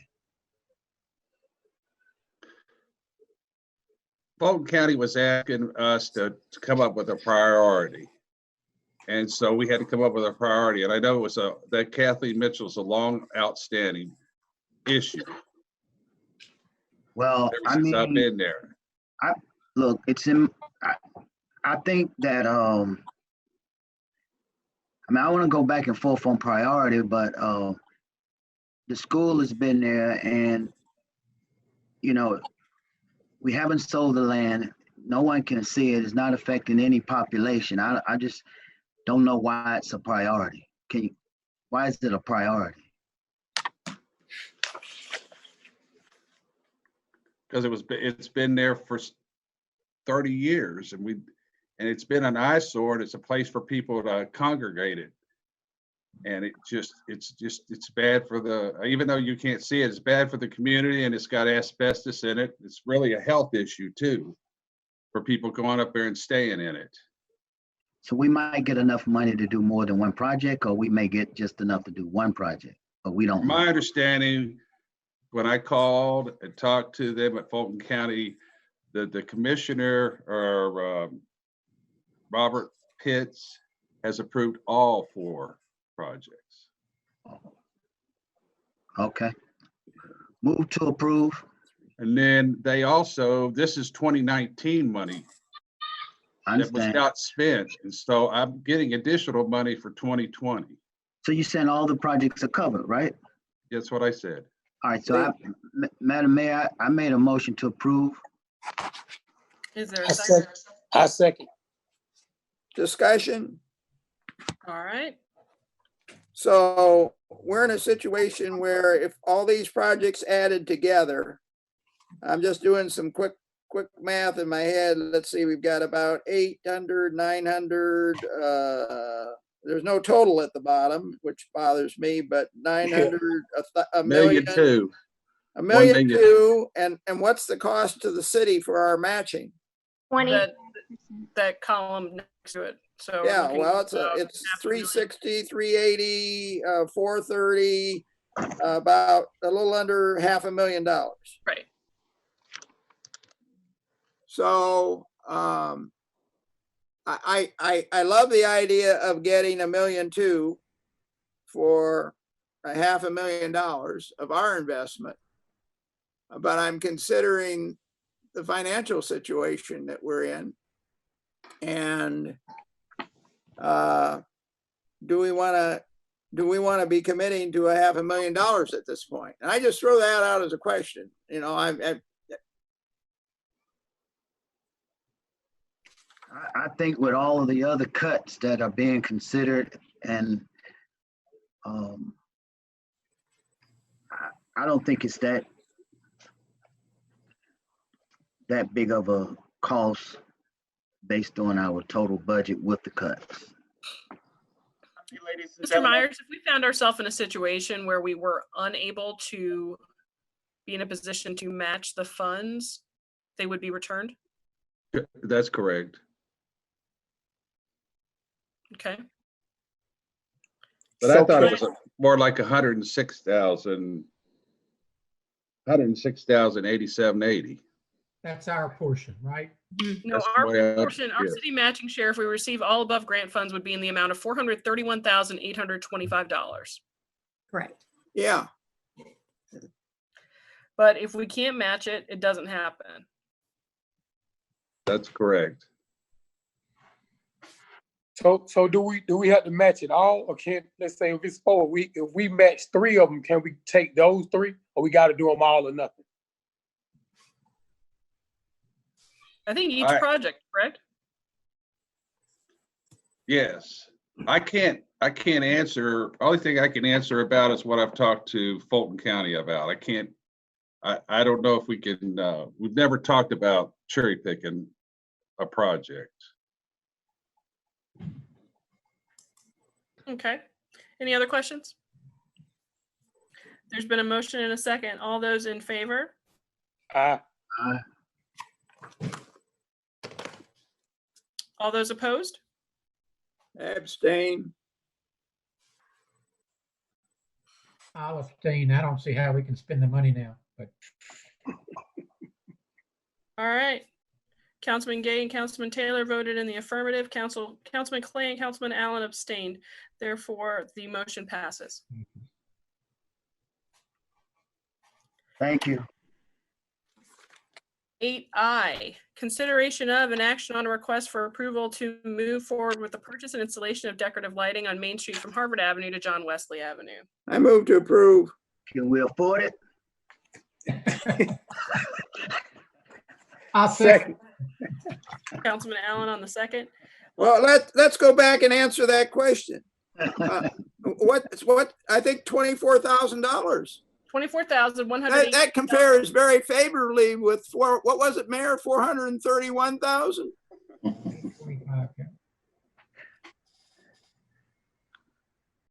Any other comment on this one? We've got a motion and a second. All right, all those in favor? Aye. Aye. All right, any opposed? Any abstentions? Passes unanimously. Thank you. Item 9A, consideration of an action on a request to approve a resolution and ordinance to earn a certified city of ethics designation with the Georgia Municipal Association. Ms. Moore, in taking a look at this, I still don't think that we would be able to put ourselves forward as a city of ethics, largely because we haven't changed the method by which anyone who brings a complaint, the body by which they are judged, for lack of a better term. I think it was clear in the presentation that we had a couple of months ago that mayor and council shouldn't be the ultimate arbiters if we're to become a city of ethics. So that was the big thing that I saw in it. But I'm certainly happy to open it up to everyone else.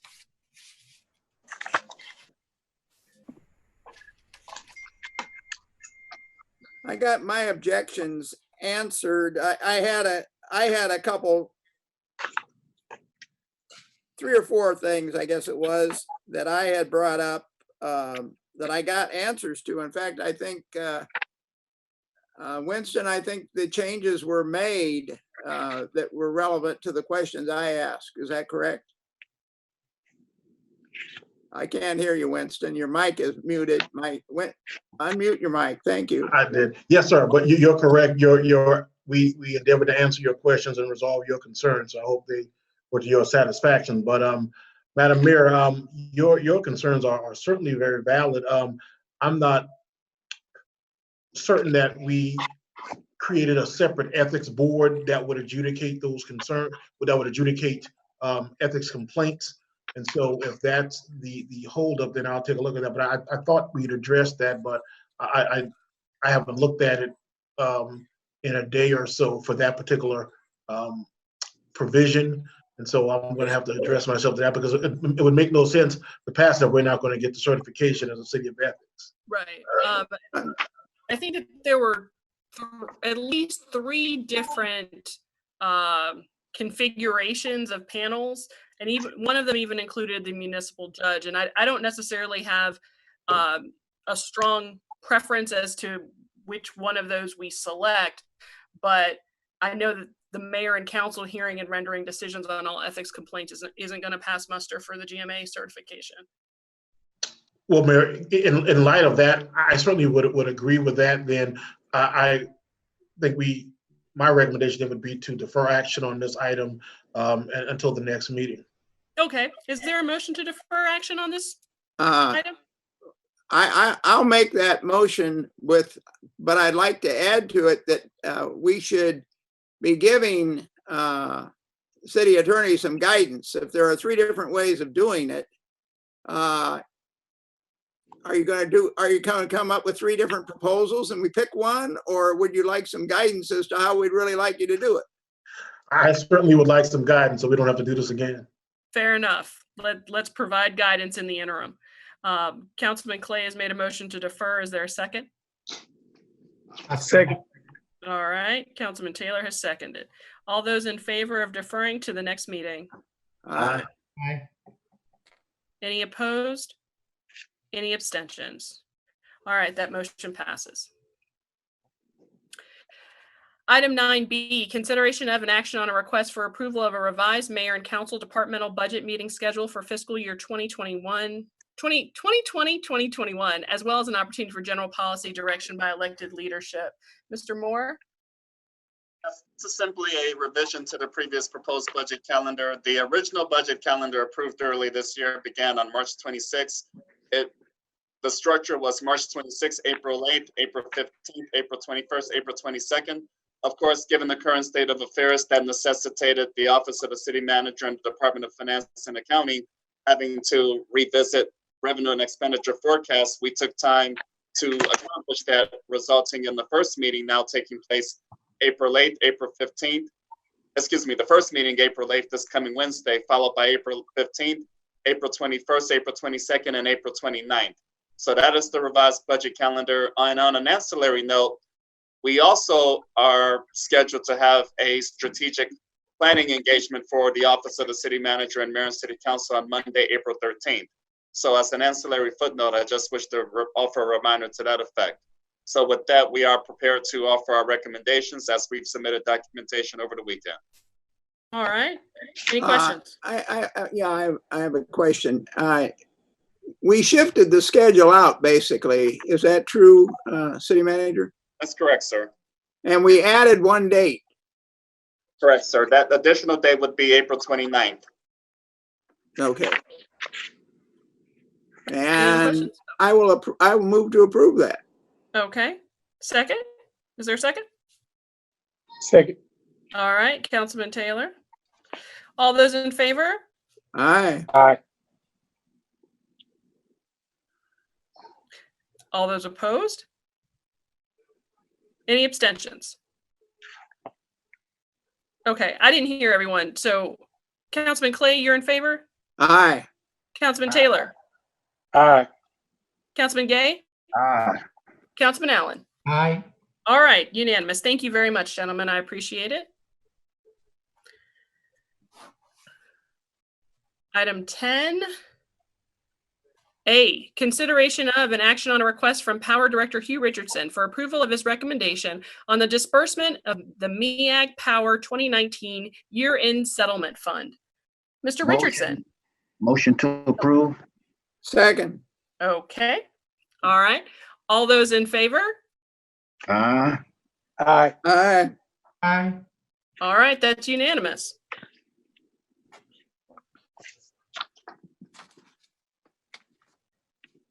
Item number 11.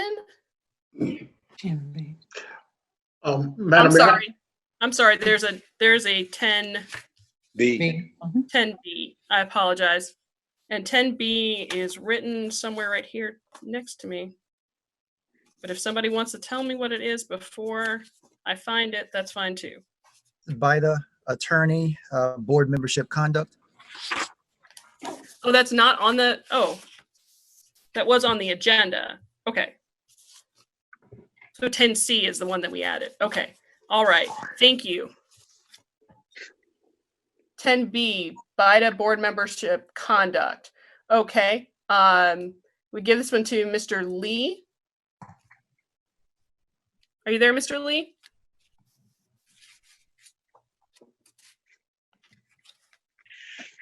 Okay, he's good now. Mr. Lee? I'm here. Okay. Can you hear Floor me? is yours. Yes, the Vida board directed me to look into some allegations related to one of the board members, Sabrina Willis, having more than one allowed homestead exemption. The public records revealed, and you have the documents in front of you, that she had 3 of them. The letter from the tax assessor clearly indicates that there were more than 3. In order to get the tax exemption, an oath is presented. There was an oath presented in all 3 of these, indicating that there was not another tax exemption, when in fact, obviously there was.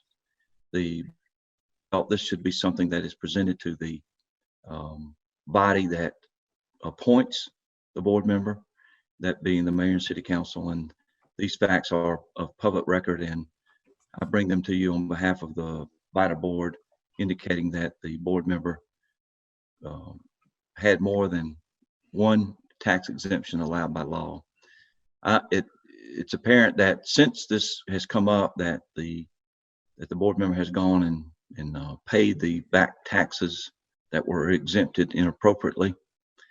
The presentation to you is from my direction from the board for you to determine whether or not this is cause for the board member to remain on the board or be removed. Mr. Lee, you indicated in a memo that it was a violation of the law for an individual to simultaneously claim more than one homestead exemption, and that the board member had been simultaneously claiming 3 homestead exemptions on 3 properties from 2001 until the current tax year. And therefore, the board member conducted herself in a way not permitted by law, and that conduct was unbecoming of a VITA board member. Does the payment of those back taxes change your opinion?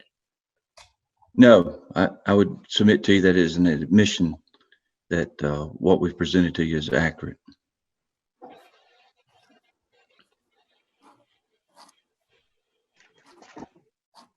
Any comment? Any questions? I'd like to go first. Yes, sir. Well, I'm speaking on what I believe is right versus my personal feelings. What I believe is that until this individual is found to have violated the law, I don't think we can judge that individual because they have not been found to have been violation by the law. That's my professional opinion, and I think those people who have commented publicly and made their action known, I think that this just meant my opinion now, and I know people are listening to me.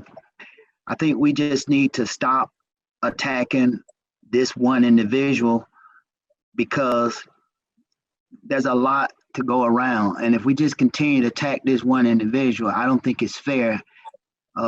That's 20, 30, 40 years of irregularities that we could have a discussion about. So I just think until that person is found by a court or something, they violated the law, that we need to wait on that. Mr. Lee? Yes. Part of your information to us included some documents from the Fulton County Assessor's Office. Is that correct? Yes. And those were certified? Yes. What is the impact of a certified record? It's just confirmation of the document. It substantiates the document. And again, I again speak for the board. These are public records. This is not an accusation or innuendo. This is a public record of an oath taken by a person proclaiming that what she's presenting is the truth, and it was not. And again, the decision of the standard that you use to decide whether you appoint somebody or whether you remove somebody, I would submit to you belongs to the mayor and council. The VITA board believes that this is something that came across their plate. They gave it to their lawyer. I'm certifying to you that it occurred. Back to your question, Mayor, the person in question paid the tax after it was brought to their attention, which I consider an admission of it. It's up to you to decide if somebody is appointed to the board, and it's up to you to decide what the standard is to remove someone. The board just felt like that it should be brought to your attention. That's what we're doing. Mr. Denmark? I have a technical question. Go ahead, Mr. Clay. I mean, Um, Councilman Clay, I apologize. This was an ethics violation. Is that the category that it would fall under? I wouldn't categorize it, Councilman Clay. The information came to us, and I would submit to you, I've been doing this for 35 years. If this had been an allegation of some individual and not a presentment of a public record, I would have not spent any time on it. You would but what? because everything we bring to you is a public record, Right. It's why we're here. So Is your question, has there been a violation of the law or well, my question is, how do you adjudicate this? Do we adjudicate, for example, if a councilman coerces, takes a bribe or what have you, for example, we would adjudicate that under the ethics policy, I believe. And we have an ethics policy, we just haven't changed it yet. We're talking about changing it. That's what got deferred tonight. Right. So my question would be, in this particular case, does this get adjudicated under the ethics policy? Because under the ethics policy, for example, there are a number of options. And the ethics policy applies to board members. So I don't think it applies to a biter. That's what Winston told me. Councilman Clay, if I could interrupt you, I'm not here on behalf of BIDA to give you direction on what you ought to do. I would submit to you that the legislation that created BIDA clearly declares that the mayor and council appoint the members, and especially this member, it's the at-large member. That is a vote of the mayor and council. Right. It's clear from the state law that because you are the ones that appoint that person, you are the ones that could remove that person. The statute that created BIDA is weak when it sets out a process for removal, but general law clearly outlines that the entity that appoints the person or the member can remove the member. And the question before you is to decide whether or not these actions that are presented to you clearly violated by these public records is the for cause that the state law requires in order to remove someone. Well, that's the issue before you. Okay. Madam Mayor, the council Yes, Mr. has. Mr. Denmark, let me let Mr. Denmark go ahead and speak. Thank you, Madam Mayor. That's the issue before the mayor and council, whether or not cause exists to remove a member, which is different than the ethics ordinance. We're outside the ambit of the ethics ordinance, and we're squarely within the framework of the enabling legislation creating BIDA. And the statute provides that the mayor and council can appoint members and remove members, but I had the issue in 2007 when another BIDA board member, the mayor and council, attempted to remove that individual, and the Supreme Court ultimately indicated that they do not serve at the pleasure of the mayor and council. They could only be removed for cause.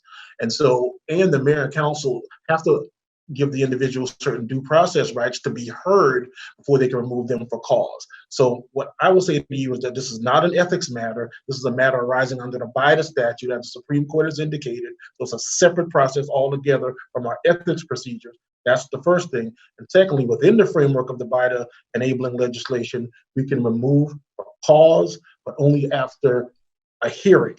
And so that individual would have the right to be heard and to respond to the allegations that have been made. So my advice to the mayor and council this evening is not to take any action until we've heard from the individual. I mean, we've already heard from the individual, but until we've heard from the individual, we should not take any action.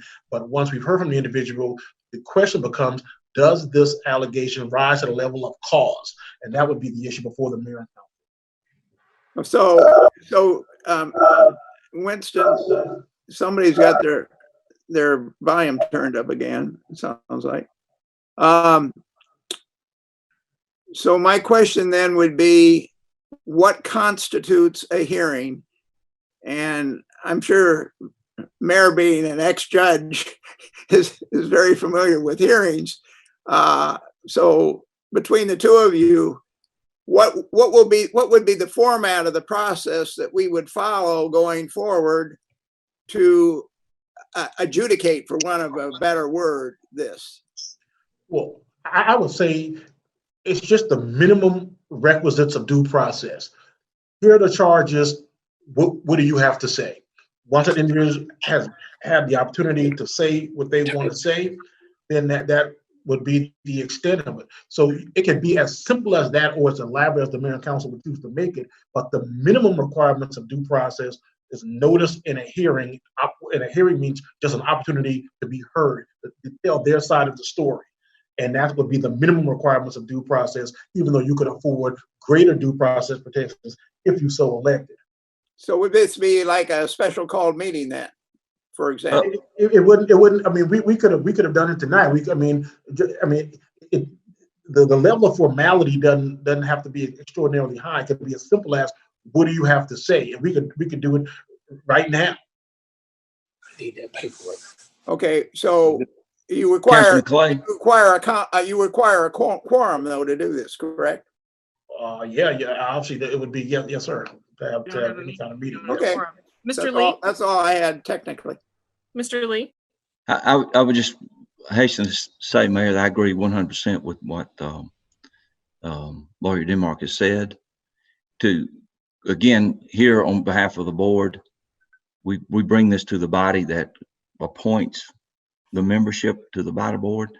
I would believe that the threshold question before you would be decide whether or not these actions that are clearly documented by the letter from the assessor's office, clearly substantiated by the board members going and paying back taxes that were inappropriately exempted, for you to determine whether or not that is cause for removal. And then it would trigger the due process that Winston has very well outlined that should be followed if you pass that threshold question. Mr. Lee? Yes. Can you give a little bit more background about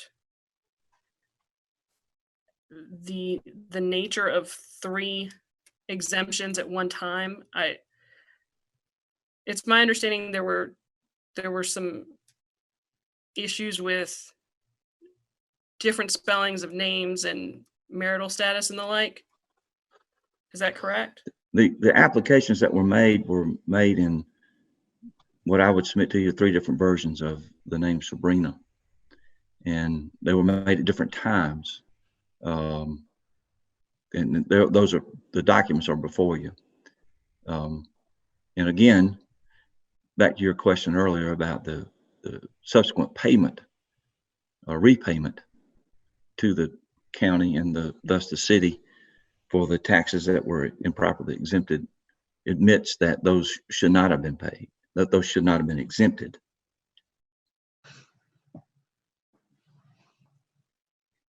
Was the city itself at a loss for tax revenue as a result of these? Yes.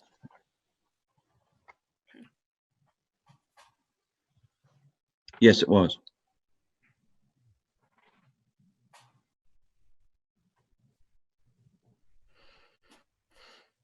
Do we have an idea of the magnitude of that loss? We tried to get the number today as it pertains to the city. I was not able to get it from the tax assessor because of their shelter in place.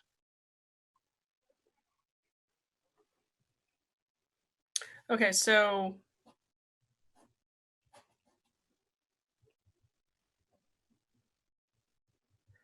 this body would have to determine whether or not we need to have essentially a show cause hearing.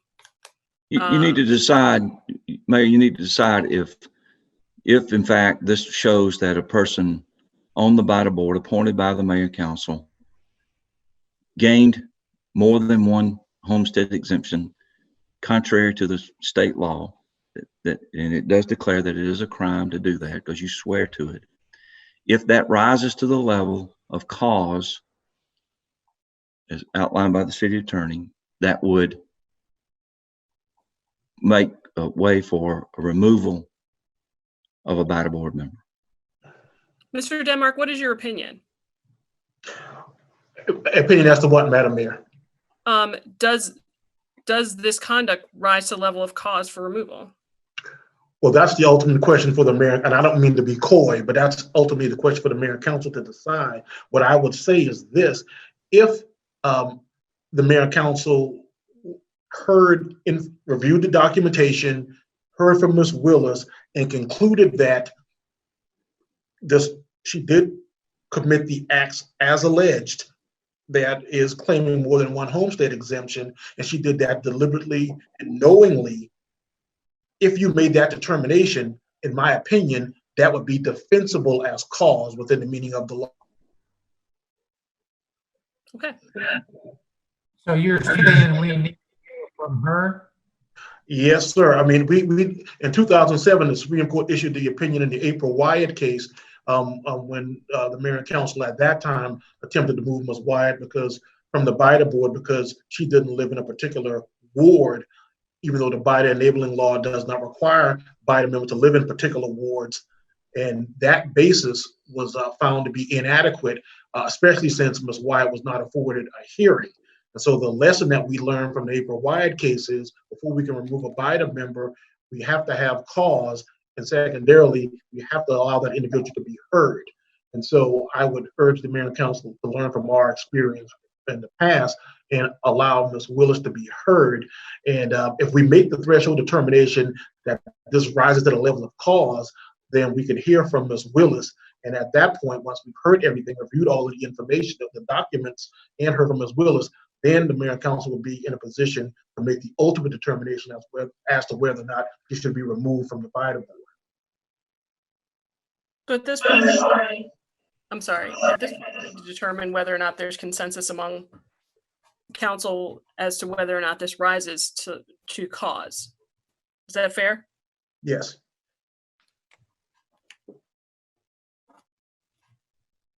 Okay. The floor is open.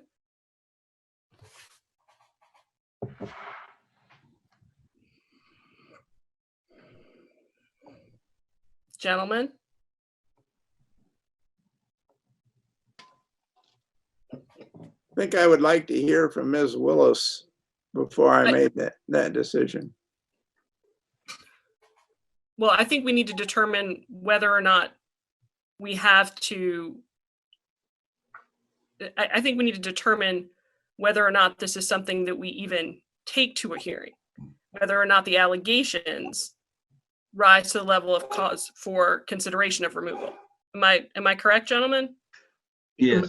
Yeah, Madam Mayor, you could determine, because it's kind of like the presentment to the grand jury before you go to trial. You have to determine whether or not the requisite factors are even present to take it to the next level. Now, you're not ultimately deciding the question as to whether or not, so you're not making the ultimate determination, you're making a threshold determination as to whether it is even, merits going to a hearing.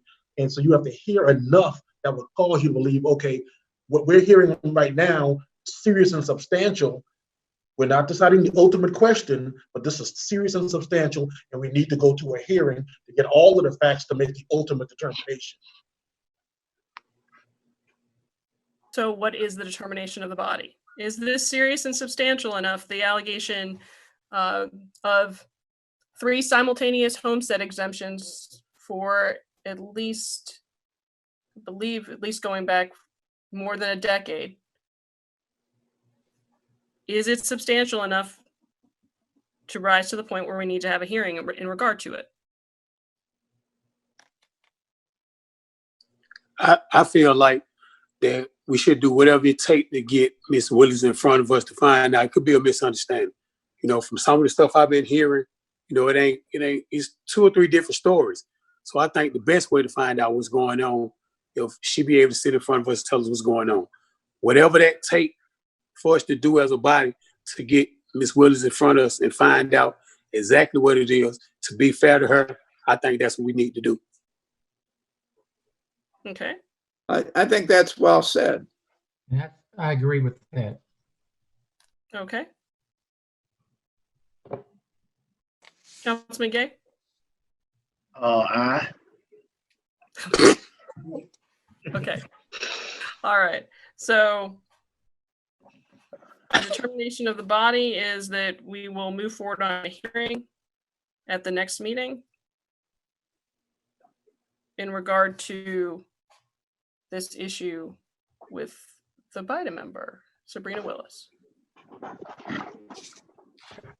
All right, so. I'm sorry. Yes, ma'am. Okay, thanks. What? I didn't hear you. No, I was saying, was that a consensus? Yes. Yes. Oh, yes. Okay, thanks. Okay, so we'll set that hearing at the April 20th meeting.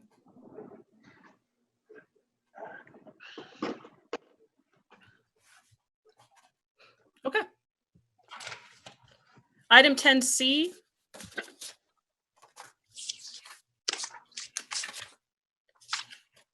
Is consideration of frontline hazard pay. Mr. Moore? Yes, and council members, as directed and outlined, the recommendation is to offer a hazard pay program for frontline police and fire personnel, as well as for the Department of Public Works staff. The outline is as follows: $500 a month for the months of April, the remainder of the month of April, May, and June for your frontline police officers and firefighter personnel, as well as $250 per month for your frontline public works personnel. Direction is to be offered to begin administration of this arrangement beginning tomorrow, to take effect until the close of the fiscal year, which is June 30th, 2020. Likewise, the recommendation is to proceed as outlined, and therefore I ask you all's approval publicly. I move to approve. Second. Any discussion? All those in favor? Aye. Aye. All right, that's unanimous. Thank you. Next item, City Attorney's report. Nothing this evening, Madam Mayor. Okay. 12A is discussion and update on top 10 delinquent property taxpayers. Unless there are any other questions or thoughts relative to the report, top 10 delinquent property taxpayers, and that for 12B for delinquent customer accounts, the report is pretty straightforward. I have a question. Sure. I've been called about 2 residents whose power was cut off before this, before we state of emergency. My question is there any discussion where we can cut them on temporarily while we're under a state of emergency? Because these people have said to me that they can't cut it on, they can't work. Like, so is that, can we do this on a case-by-case basis? My question. Is that a question for me? I've been contacted by 2 residents whose power is off, and they want me to ask tonight, can it be cut on during the state of emergency? How many people are in this category, City Manager? So not terribly many people, but there are a couple of examples in which people's power have been disconnected a few months ago, going back to December, January timeframe, for having several thousands of dollars in delinquent utility balances, and they've since been disconnected. So what we're talking about are individual customers who have been disconnected for whatever reason, notably because they've been very delinquent in their utility bills. So we would investigate and we will work with individual customers to evaluate as to whether or not that makes sense. And the current process is to pay 50% of the balance, and then we can make arrangements to work with them on an individual case-by-case basis. So I am specifically aware of a couple cases whereby utility balances exceed $5,000, and they have been disconnected since December, January timeframe. And here it is into late March, into early April now. They're asking for reconnection of services with only a 10% deposit. And quite frankly, I don't have the authority to just give it away to that effect. We have the ability to negotiate by requiring customers to maybe deposit 50% down, so as to offer a good faith commitment that that'll be satisfied. And quite frankly, it's really difficult for us to make any other justification beyond that threshold of 50%.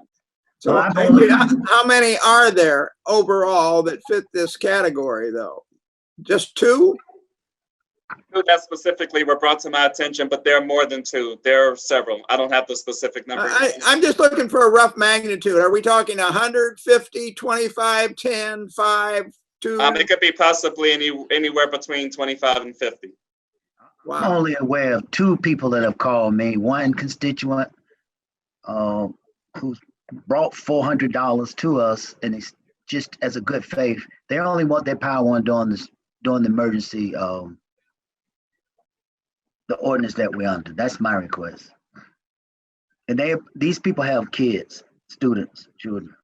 With a $5,000 plus utility balance that goes back a number of months.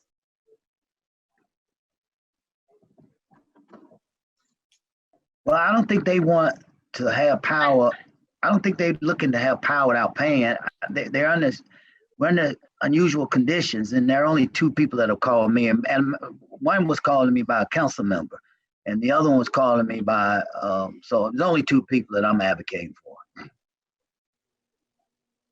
Well, but regardless of whether it's two, there are other people that, if there are other people in the same boat, we have to treat people the same way, don't we? But they can't work. These people, if you can't go to work, you can't cut your power on. I understand the dilemma. I'm just trying to understand the magnitude of the problem. It's not just two, it's more than two, and we have to make our decision based on the number of people involved, I think, or at least we have to treat people the same way. So if, what happens tomorrow when 10 other people call and say, well, you gave these two their ability, you got to cut us back on too? And my answer would be yes. I think you're right, but the two people I'm speaking about paid. They brought cash down to us, but they didn't have, obviously, $2,000. So they did a good faith effort. So that could be a criteria. If you can pay something, if you can pay something. I'd like to hear what other people think.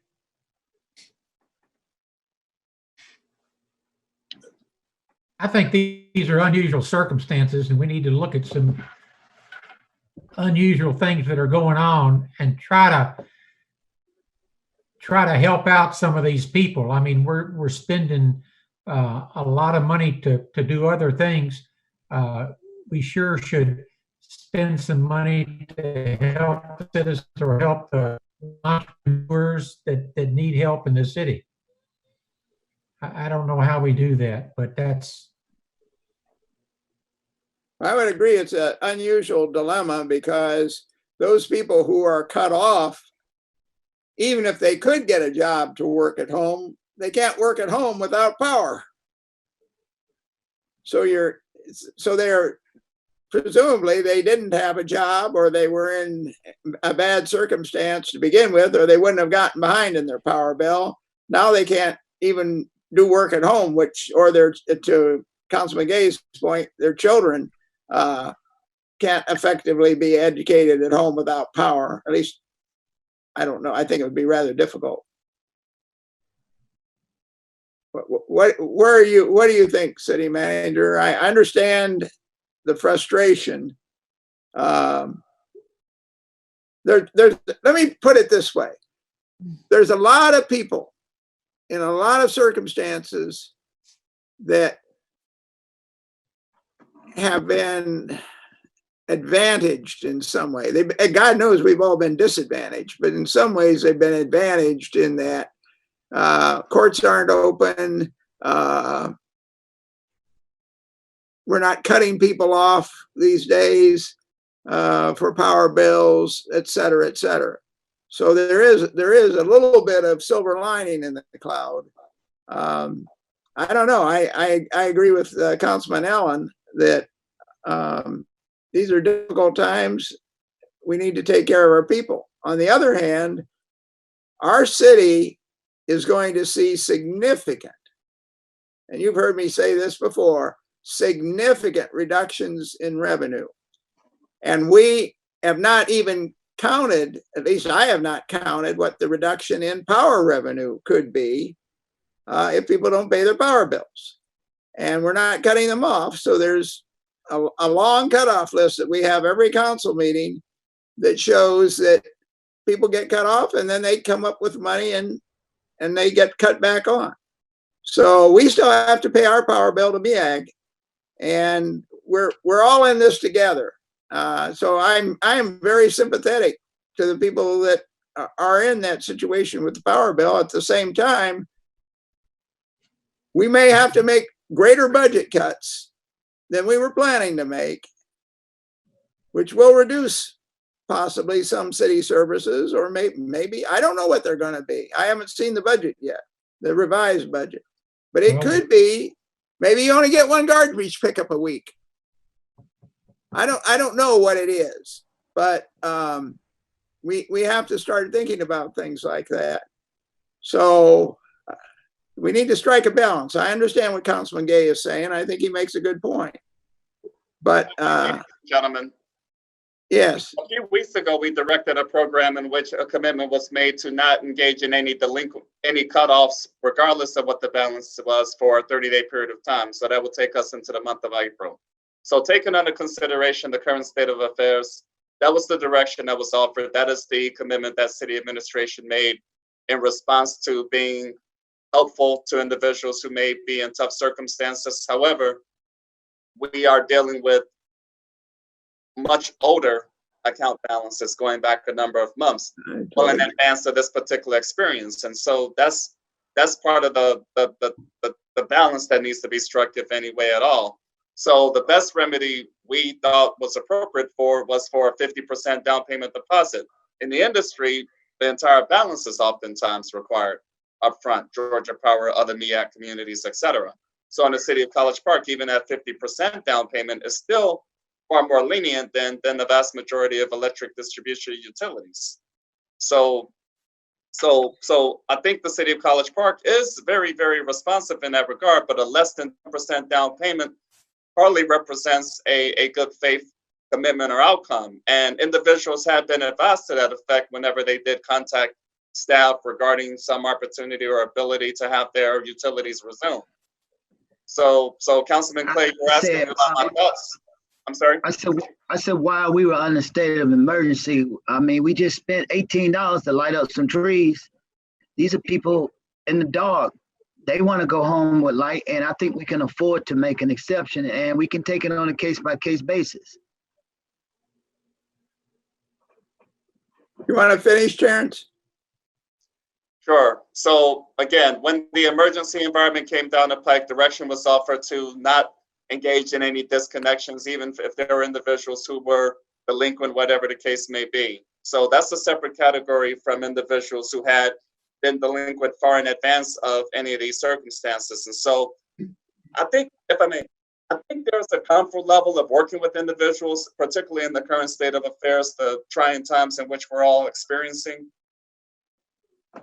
However, the city of College Park, like any other utility operation, is not at liberty to just give it away. And when we're talking about making available a 90% outstanding balance versus what they're able to contribute as a good faith down payment, there needs to be some type of better criteria. Again, already making it available for only 50% down to resume utility services, and that's well in advance of the marketplace in that regard. Number one.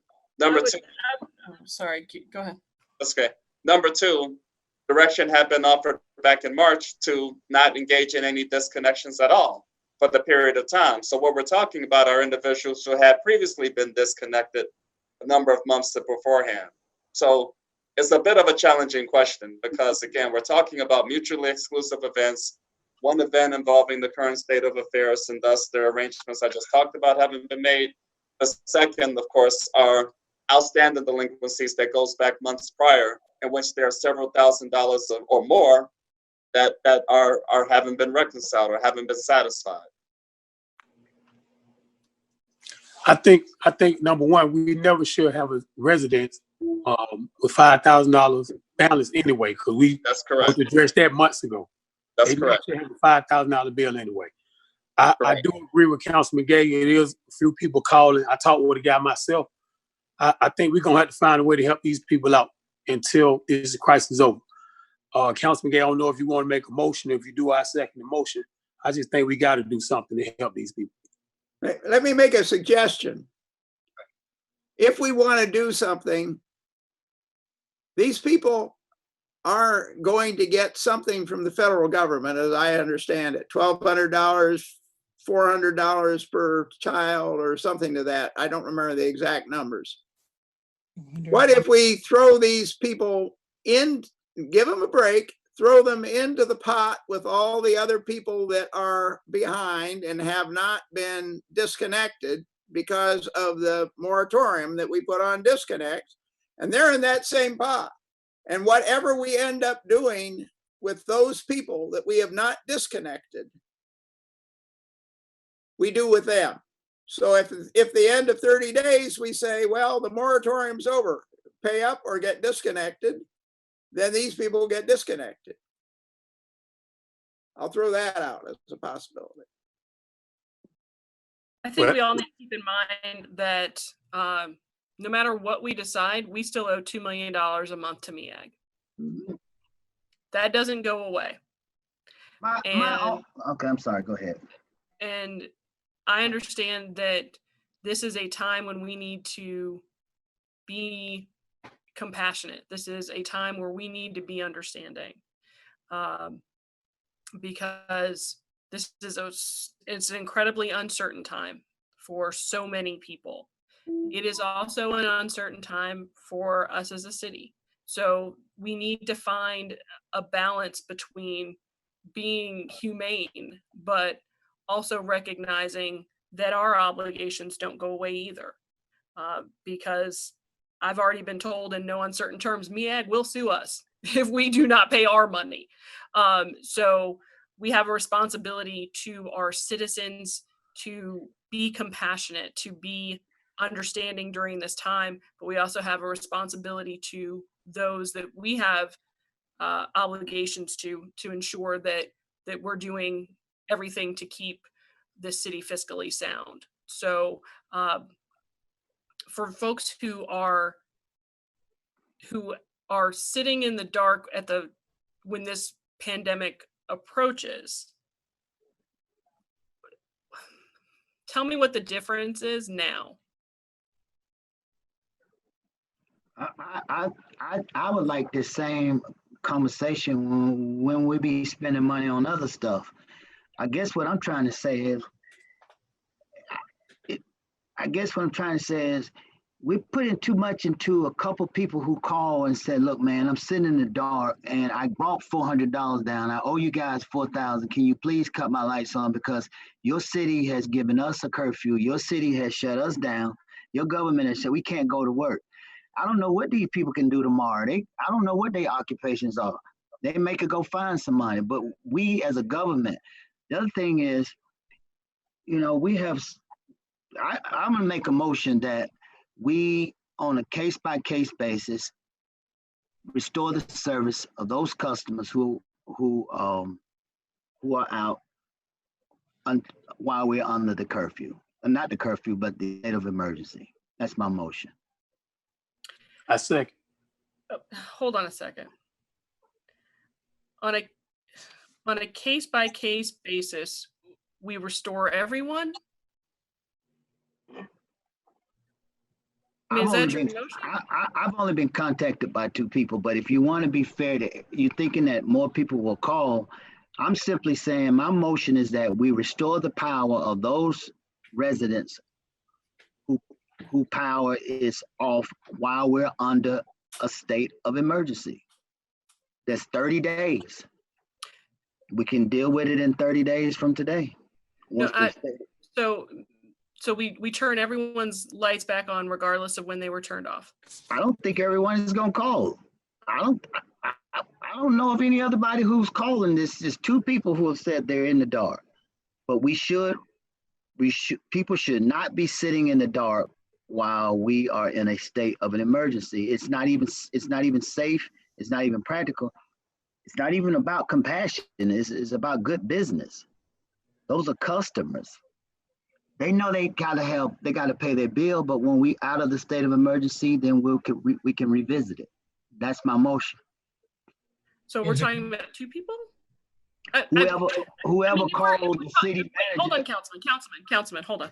If we're talking about 2 people, I think that it's not really our place as a body to determine what should happen with those 2 people. And conversations can happen not on a city council level in regard to those people, because I mean, we need to kind of keep our eye on broader policy things. Something that affects 2 people out of 15,000. Well, we contacted the city manager and he couldn't make a decision. So the conversation was brought to mayor and council to give him direction. We have a motion, by the way. Please state your motion again. The motion is to restore the motion is to restore the service of those residents who are without power per their request while we are under the state of emergency. And there's two residents that you've dealt with so far. Right, but the motion is broader than the 2 people because Councilman Clay wants to make it broader. So it's for anyone who's without power while we are under a state of emergency. Okay. Anyone without power during the state of emergency is restored until the conclusion of the state of emergency? Yes. So it could be 2 months or whatever. Correct. And then, like he said, when they get their stimulus money, if they want to put their money towards the 50%, that's they have to prioritize that.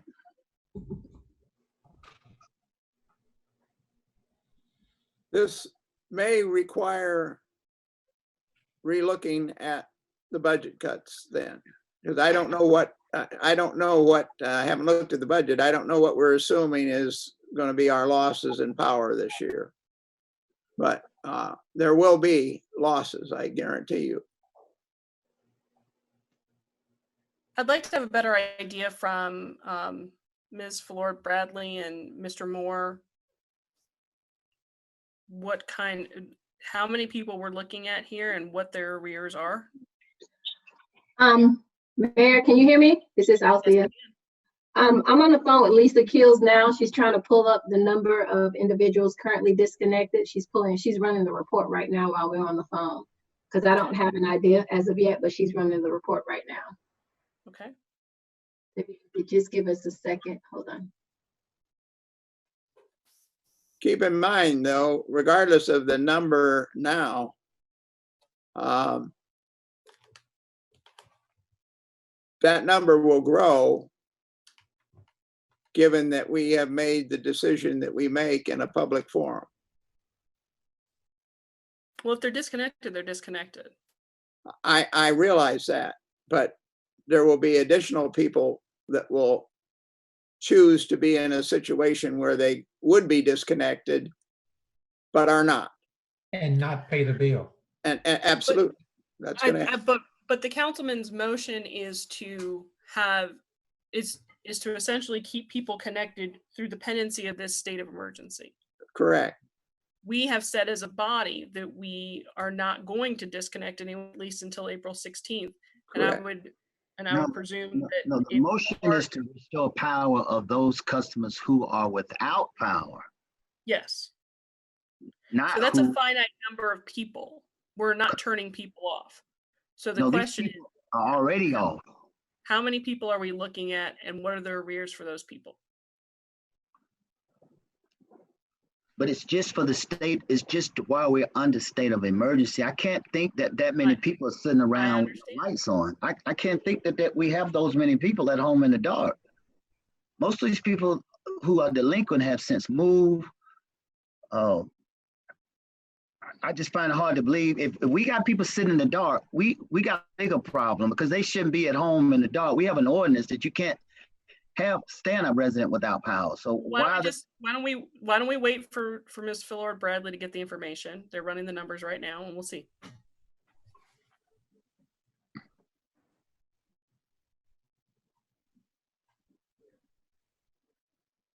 In the interest of good usage of time, if this is going to take a while to run the report, should we go ahead to comments of mayor and council and pick this issue up? I think that's a good suggestion. Councilman Clay? I have no sorry, substantive comments except to say that I appreciate everything that's being done by all of the city staff, particularly the frontline workers that are out there risking, and that's one reason why we installed the hazardous duty pay for those on the very front line. But everybody is helping out, working from home, keeping strange hours, dealing with children that are home from school, and at the same time trying to get their job done. And I think this is in a way, a remarkable time. So I just want to thank everybody. I have nothing else to bring up. Okay. Councilman Taylor?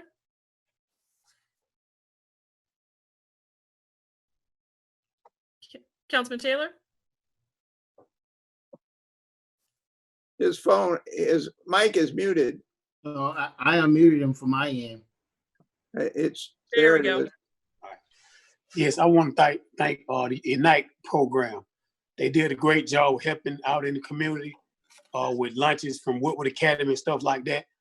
And actually, they're still doing it 3 times a week in my ward. I think they did a great job, and I just want to tell everybody to stay safe, do the things you need to do with your family, and just be safe. Oh, Derek, can I piggyback on you? We got a note today, I don't know whether you got it, from Urban Farm, that they are ready to start food distribution again. Yes, I received it. I got to talk with them. I received it. And they asked if we would announce it tonight, and you just reminded me. Okay. That's all I have. Okay. Councilman Allen? I just piggyback on what Derek Taylor said. I think Ignite has done a fantastic job going far and beyond what they normally do in making sure that meals get out there. Thanks to all the citizens and the employees, you all are just doing a fantastic job.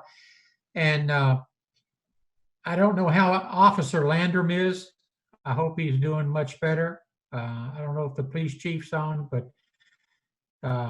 wish him well. And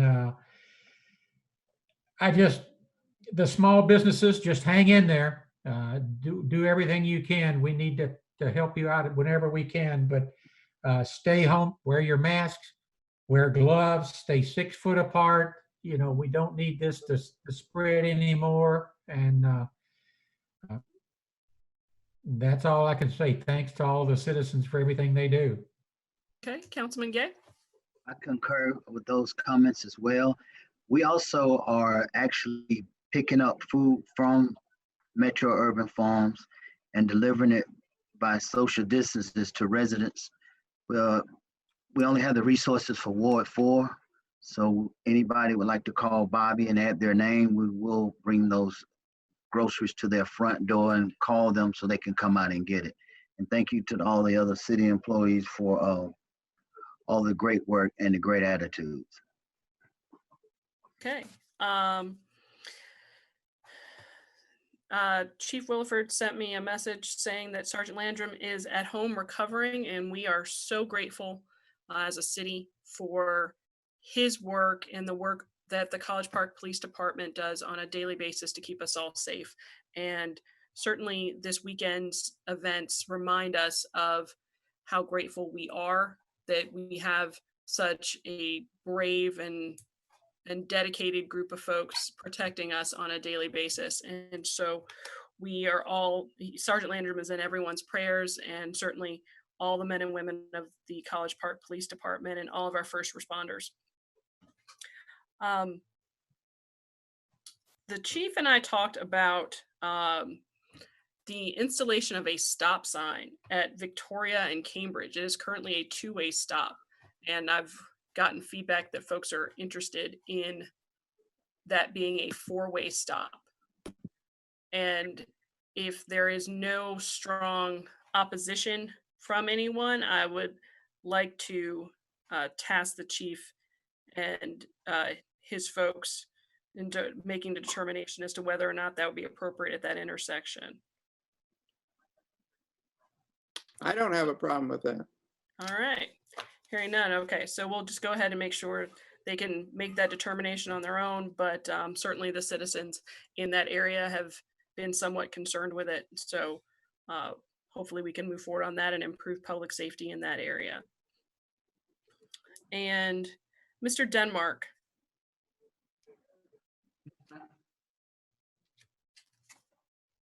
Mr. Denmark? Yes, ma'am. Oh, okay, there you are. So do we need to take steps? I've seen varying information in regard to the governor's order. Do we need to take steps to adopt that so that portions of it are enforceable by our law enforcement? No, ma'am. As I understand it, it takes action by the governor to quote unquote deputize local officials, but also certain portions of it, as I read the GMA Council, a lot of city attorneys around the state have requested information, and they've talked directly to the governor's office.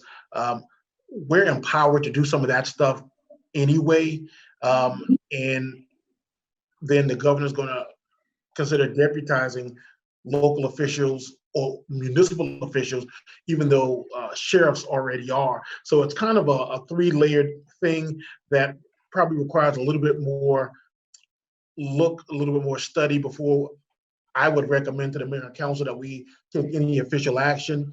I'm not being overly critical of the governor's office, but I think they were in a hurry to get something out, and there were some unintended consequences, and there may have been some internal inconsistencies in the executive order. I think they recognize that, and they're going to kind of smooth out some of those rough edges, and it puts us in a difficult position now. But the city can certainly enforce the provisions of the executive order that are consistent with our own ordinance. And for the rest, I would recommend waiting until we can get some clarity on the inconsistencies in the governor's executive order before we take any action ourselves. Okay. All right. Thank you. I appreciate it. That's all that I have. And Madam Mayor? And I wanted to note that the city clerk's office has extended business license renewals and mixed drink tax payments to June 1st. So that has been extended even past our initial thoughts. And as we work together as a community to try to support everyone in this situation, we will continue to try to think of the best ways that we can work with our small businesses, with our citizens, to try to lessen the impact of this pandemic on everyone. But I believe someone was calling my name. Hello? Yeah, Madam Mayor? Yes. Yes, sir. Oh, Thea has the information that she was researching along with Lisa Kills, so she's in Okay. position to speak about that. All right, thank you. Thea? Yes, I'm here. please. Lisa tried to run the report as far as the number of accounts currently without power, and at a glance, there are about 30. A couple of them, a few of them have a balance of 5,000. The others average about 300. However, we ran a separate report to show how many, what's the past due amounts. We have 363 accounts currently past due. So for instance, if we weren't in the current state of emergency, 363 accounts would have been disconnected to date. And there's an overdue amount of $215,319. 215,000? Yes, sir.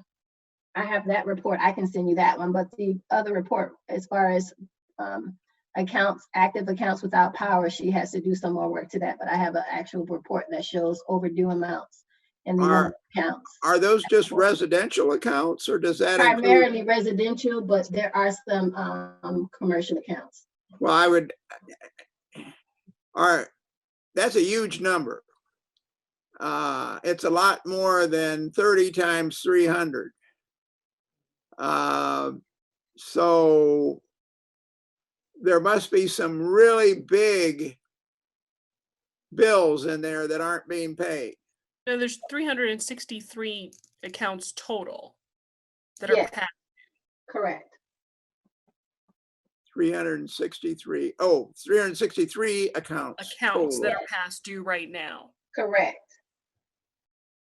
And if it weren't for the state of emergency, that's basically they would have been disconnected, but they haven't paid their past due as far as their payments. Well, all I can say is that everybody needs to help. Hopefully we'll be able to get some help in one of these federal government phases. I know I've talked to one of our lobbyists about that. I'm sure others have talked to other people that they know.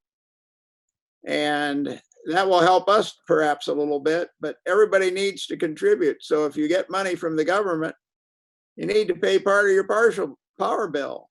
Because sooner or later, if we have to cut public services, everybody's going to be in a world of hurt.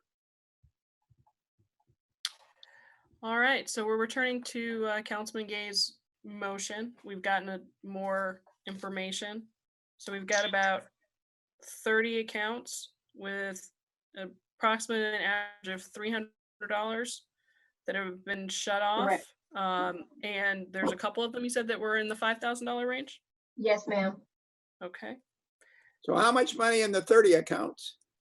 She has to pull a more detailed account because she has to basically work with that through a spreadsheet, which she said she'll be able to give me those numbers. We can't hear you out there.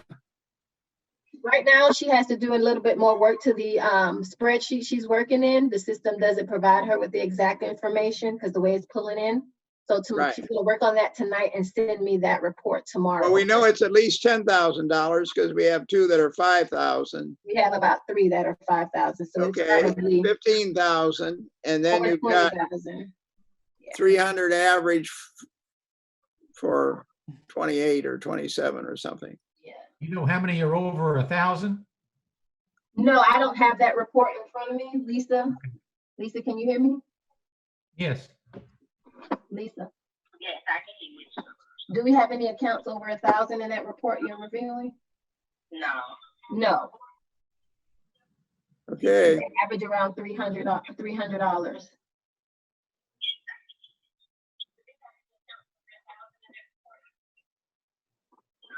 Okay. Any other questions? Okay, so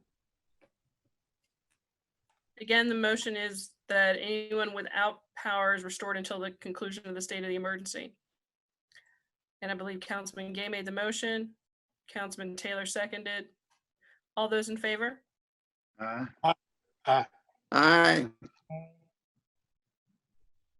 All right, that's Councilman Clay, Gay, and Taylor in favor. I'm in favor. You are in favor, Councilman Allen? Yes. Okay, all right, then that is unanimous. And I think we need to approve the executive session minutes. I move to approve the executive session minutes. I second. All right, all those in favor? Aye. Aye. Aye. Okay, was that all four? All right. Yes. Okay, all right, that's unanimous. And we're adjourned at 10:37. Good evening, all. Thank you so much. Y'all too. Good night. Thank you. Take care. Hey, Madam Mayor, I'm gonna stop the meeting.